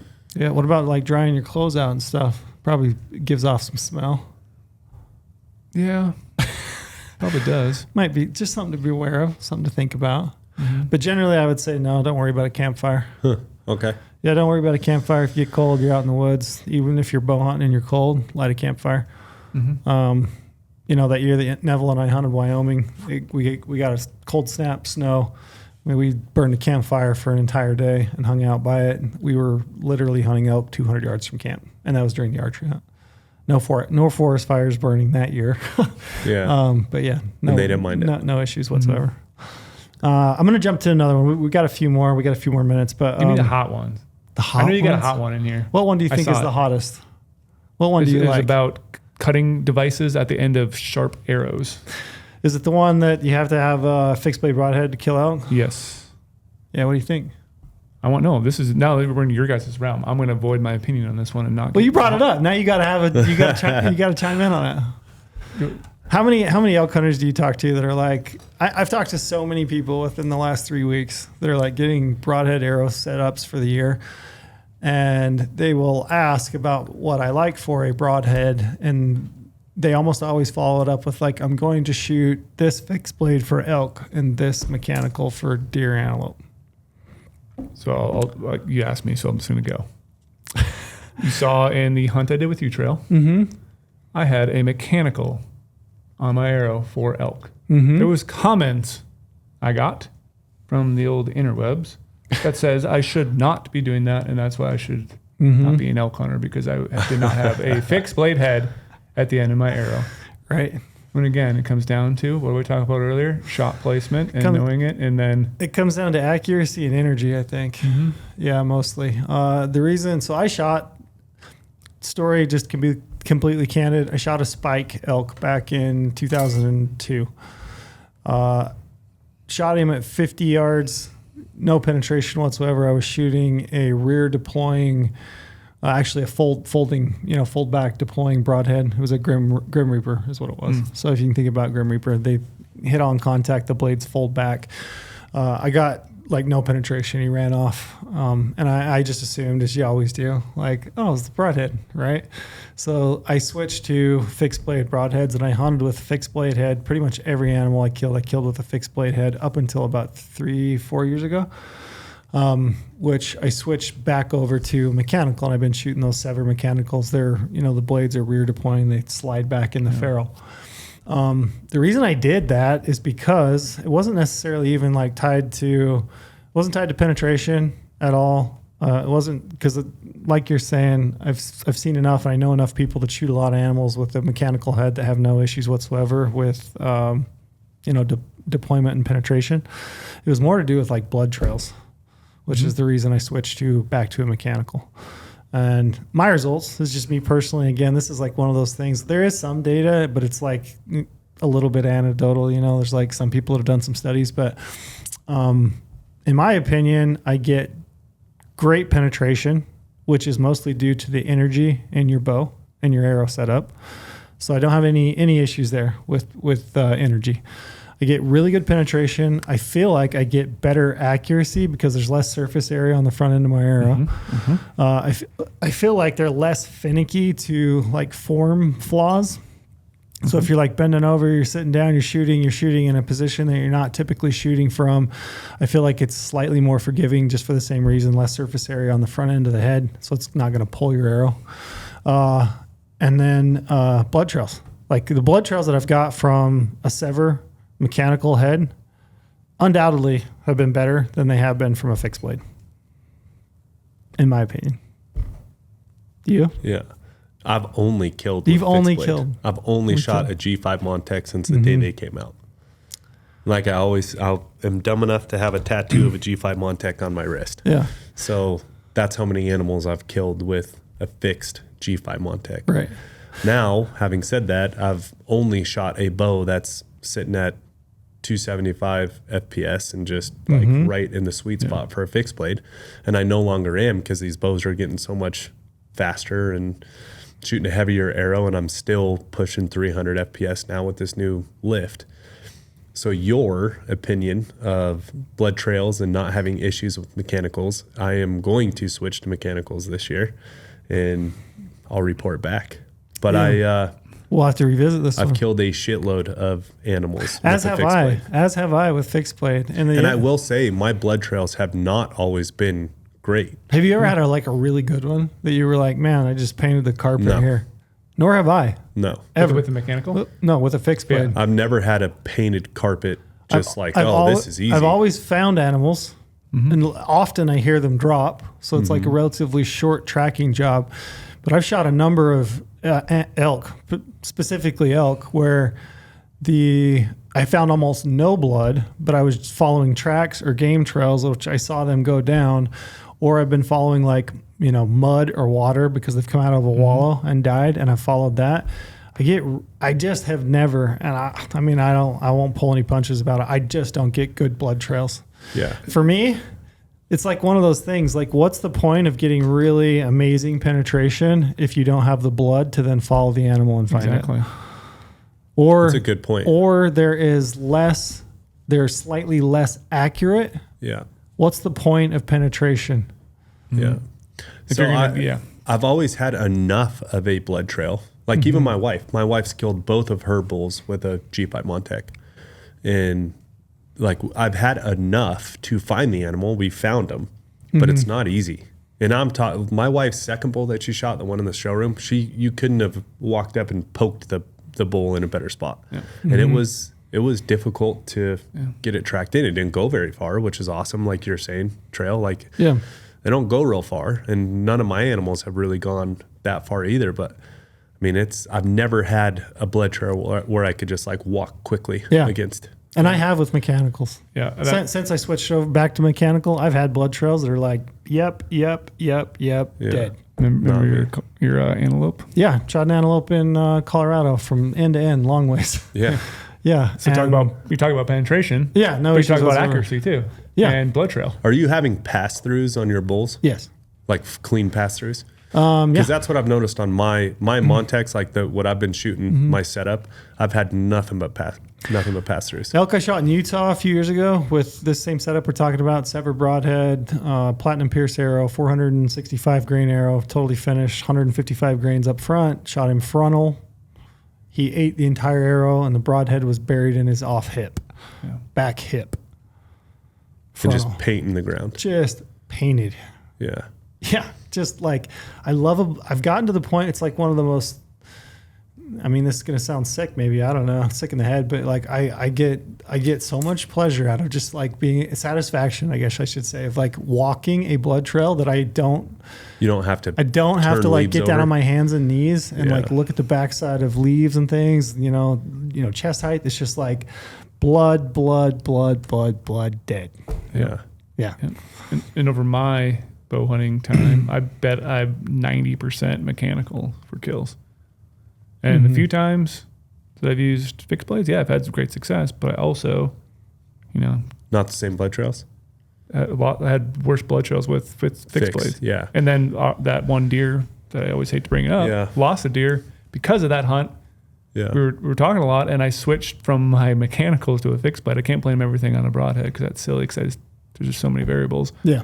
But I always think right now to this day, what would have happened if I still shot my giant, like whatever it was, 1.5 2 inch cutting diameter and punched a bigger hole and had more Turkey guillotine. Yeah. Turkey guillotine at that 4-inch deer. No, I'm and it's not coming with a lack of stress for sure. Like I'm concerned, but like I have enough people that I respect and trust that I'm like, I'm going to make the switch to it this year. And the biggest thing to me is like you're talking accuracy, everything. Yeah, that's like the other Trail part. said. Why do you need penetration if you don't have accuracy?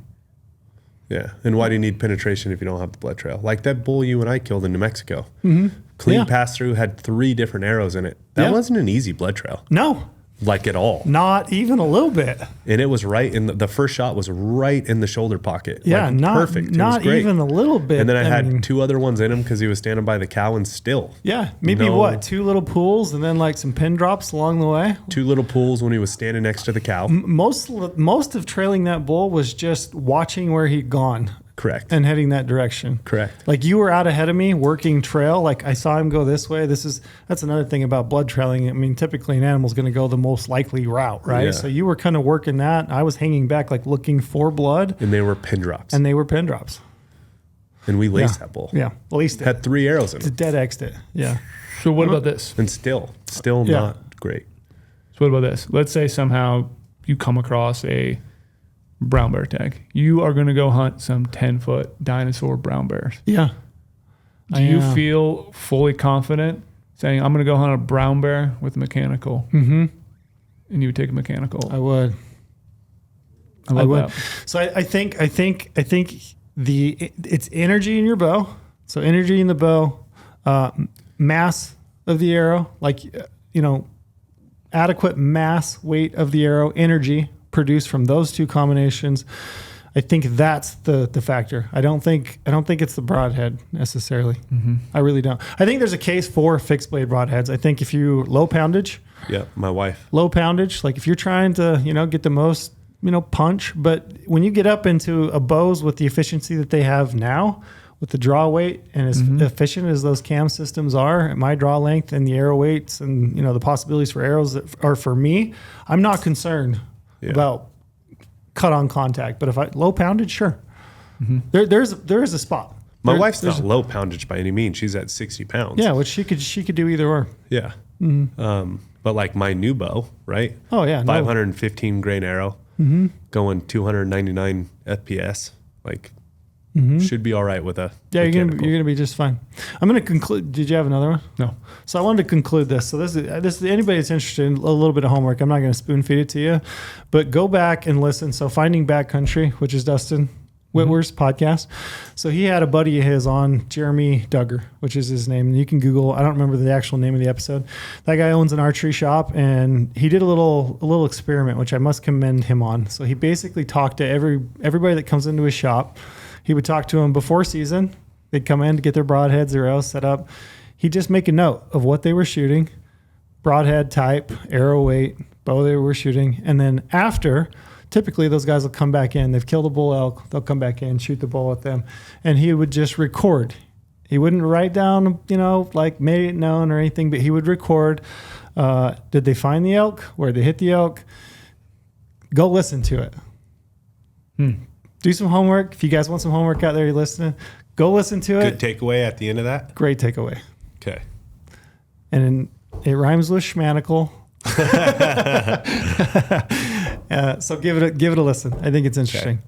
And it's not. I mean, again, this isn't like completely foolproof. I don't have hate for people that shoot a fixed blade. I get it. I think a lot of better not hate me. No, no. Shoot. I shot one forever. I killed a lot of animals with a fixed blade, so I totally get it. But yeah, I think I would say it's busted. So you don't need a fixed blade to kill elk. Busted. Love it. Busted. That's what I was hoping. You're glad that one made it in? Yeah, I wanted a lot of fire from trail. Yeah, I know. You get on the individual topics. I have like 10 more here, but we'll cut it off. Let's do one more. One more? Okay, I got one more for you. And this is just this is just like discussion. Most successful hunters are lucky. What? Well, let's bust that one right now. What do you think? That's what it is? I mean, that's Most one. successful hunters I are hear it all lucky. the time. Like, you just got lucky. No. And no one fully realizes. And more specifically within that, I want to explore with you too. Does luck play a part? Yes. Yeah. I think you'd have to be completely dumb to say, or just like wildly egotistical to say, no, yeah, it was all me. Like, of course, luck has something to do with it, but I don't think it has successful to do with it. What animal did you kill? What animal did you come across? What area did you pick? And there happened to be that once in a lifetime animal in it. Like, yeah, there's some luck in that, right? Like, but does luck even really exist? I mean, what is it's luck? the age old being in the right place at the right time. Yeah, but the reason you were in that place at that time, is that luck? It's the age old saying of luck is when preparation and opportunity meet, right? So it's like if you've done the prep and you have the opportunity and you've given it the full worth, right? Like you've really gone after it, you are going to be more lucky than the other people because you took advantage of those two things coming together. I personally do think there is luck on like the area you picked and the animal that's in it, because you didn't know he was there, right? Like you just picked the best place. Now, was that because you outworked everyone on e-scouting and networking and maybe even boots on the ground scouting and all that stuff? Yeah. There. I mean, work multiplies the amount of luck, right?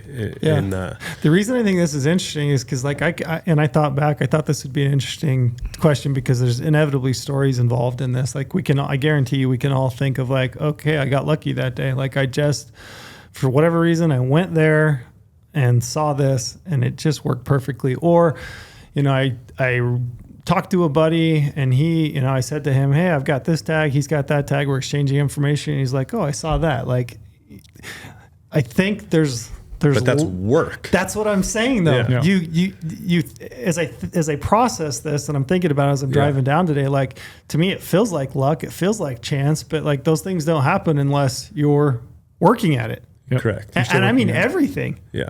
Yeah. Someone could always say someone's lucky, like, oh, they're riding a horse down a trail and all of a sudden a big giant buck jumps up and they get off and shoot it. Like, sure, that could be, that's pretty fortunate, pretty lucky situation, but they were there because of something.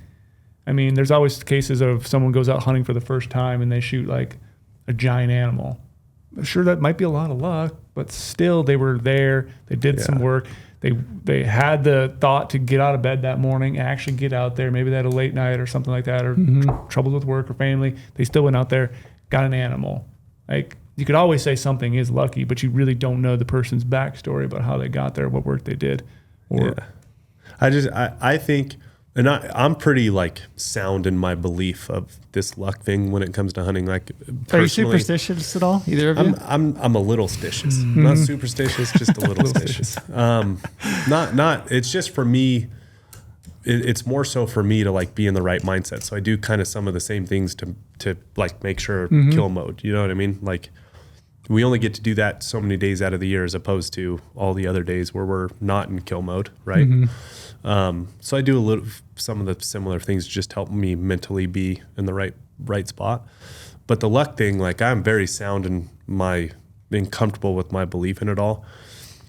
The success has nothing to do with luck. I think being successful in the field and in coming home with something that is just, it's all work. And maybe you get some bad breaks, whatever, but could you have worked harder? I know some of the times I've come home with no tag, definitely could have worked harder. So I don't think it was a bad break. It wasn't unlucky. I literally am in the truck going, yeah, I definitely could have worked harder and I probably would have killed.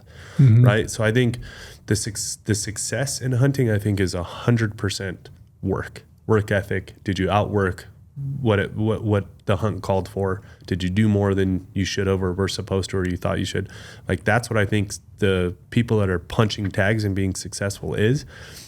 The luck for me, I do think it's lucky when you pick a point and there's an animal in that spot that you didn't know about. Like, that's where luck is involved for me. Like, oh, I would have never guessed that class of animal was here. Like, was not expecting that. That's very lucky. Now, the work in killing it, I don't think there's any luck in killing that animal. I think it's all work.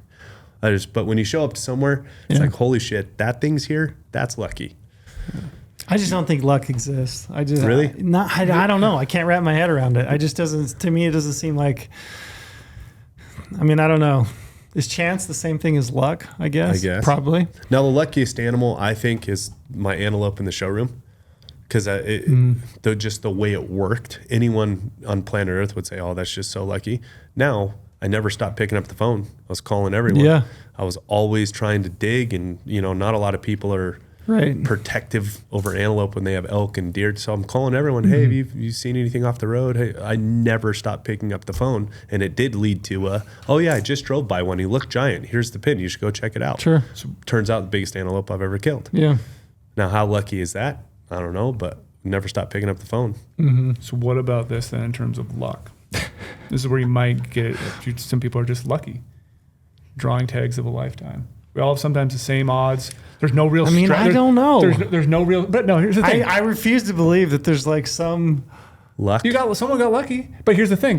Sometimes there's no strategy, there's no points or whatever, and you just apply. So it's not like someone I thought drew to in do New this. Mexico. like, that's I just- drew in New Mexico bighorn sheeptag. Yeah, I that's drew. just like it's just somebody's going to draw. Yeah. It Could was you. Yeah. Because like I drew. But like I don't think that there was like some like magical thing happening around your Desert aura. sheeptag, I should say. Like when people, I hear this a lot too. This is interesting. So like But people, what would you call it then, though? Chance. I don't know. I Put just yourself refuse in the to place. believe that there's like some People keep saying you Fairy out there, they some just with a fairy, wand. some luck fairy out there just like sprinkling dust. Over I had somebody's never head. applied for an Oryx tag. I drew it the first year. Yeah, but you've like I drew it the But first somebody, year. to Trail's point though, someone was going Someone somebody was gonna draw, was so- going to draw that tag. So it really isn't considered luck. It's just just- someone's going to draw, and I'm Yeah, it's just the happenstance. lucky It's like- person. Or you it's can't use the word lucky then. happenstance. Like What's you put, the definition of luck? I don't know. Good What is it? question. What's the definition Cody, of you know luck? the definition of luck? Let's look this up real quick. Yeah, I don't know, but Let's look yeah, this up I real just quick. I hear this all the time. Like, oh, that, and I've said it for sure. Like, oh, that guy's really lucky. He seems to draw a great tag every single year, and he does. But I just like, I don't think that you always hear this. People will be like, oh, you must be living luck. right. It's a noun. Success or failure apparently brought by chance rather than through one's own actions. Chance. Now, I guess the same thing, maybe. no, because it says by chance rather than one's own actions. Now, So Brady's try- action was to put himself tag. into That's that right. drawing. You put it's not- yourself so it's into not the lucky. drawing. Now, It's not my lucky. action was to pick that point in that backcountry to go to, and that animal was there. But that was my action It was your action and based all on my action, all based of on my experience. actions leading to, yeah, correct. based on gut. Walking down the street and you find $100. You chose to walk there. Not lucky. Chance considered. Somebody else You would chose have to put found it. yourself there almost. So like nothing then's luck. I There's don't. probably a very small little things in life that are technically luck based on that definition because everything you do in life, you put yourself there. I Success chose or- to come sit next to you today and not have Renzo sit here because I want you to smell How do like, is that but lucky? here's what I'm struggling with. It's brought by chance rather than one's own actions. But how do you have the chance if you never took the actions to put yourself in that place? Yeah. So luck doesn't exist. Like, because all of the things we do is by our own actions to make the choice to go there. Yeah, it you- wasn't you- by chance. We just like I decided to go down this ridge or someone that kicked ridge. us I out had of two the truck choices. and we are like, oh, I'm here. Yeah. So I you guess make it- my make it a point mind here. just goes to like I just refuse to believe that there's like some magic out there happening for some people. That's how I it's feel. the same thing. Like, oh, you must be living right. Yeah, that's how I feel on people when people are I know some real terrible people that correct. there's There's some real great opportunities. when people are highly successful in the backcountry and with hunting, because there is a lot of chance in hunting, right? But it's through one's own actions, which goes against luck. But when people say that guy is so lucky, he's always killing, I don't think that part is lucky at all. I think Me that is either. all work. I agree. All work. You can literally outwork this situation This to one's get busted. successful. And I think too, It might be busted. people are just jealous, so they assume it's luck. Luck. Yeah. There's no way that person killed that. Like they only been hunting for 5 years, and I deserve it more, so it's got to be luck. It's jealousy. There's So they a threw lot of out that. there. There's a ton of that. Yeah, I've said that. I've not about either of you, but I've said You probably said about me. being completely candid. No, I've said that. Like, oh, that guy, that was extremely lucky, because that one just couldn't have been other Yeah. than luck. But I mean, he was out there, or they were out there. By definition, Trail might be right, because with hunting, it's all our own actions that get us to that point, and that goes entirely against luck. Yep. Yeah. Well, I hope you So guys. is it busted I think it's busted. Definition. I hope Busted. I hope you guys do get lucky though. I hope I do too. I hope there's a giant back there somewhere. Yeah. Good luck to all three of you. Good luck to you, Trail. Thanks. Yeah. But you're not gonna need it because you're gonna put yourself out there. I don't need it because it's bullshit. But it's all work.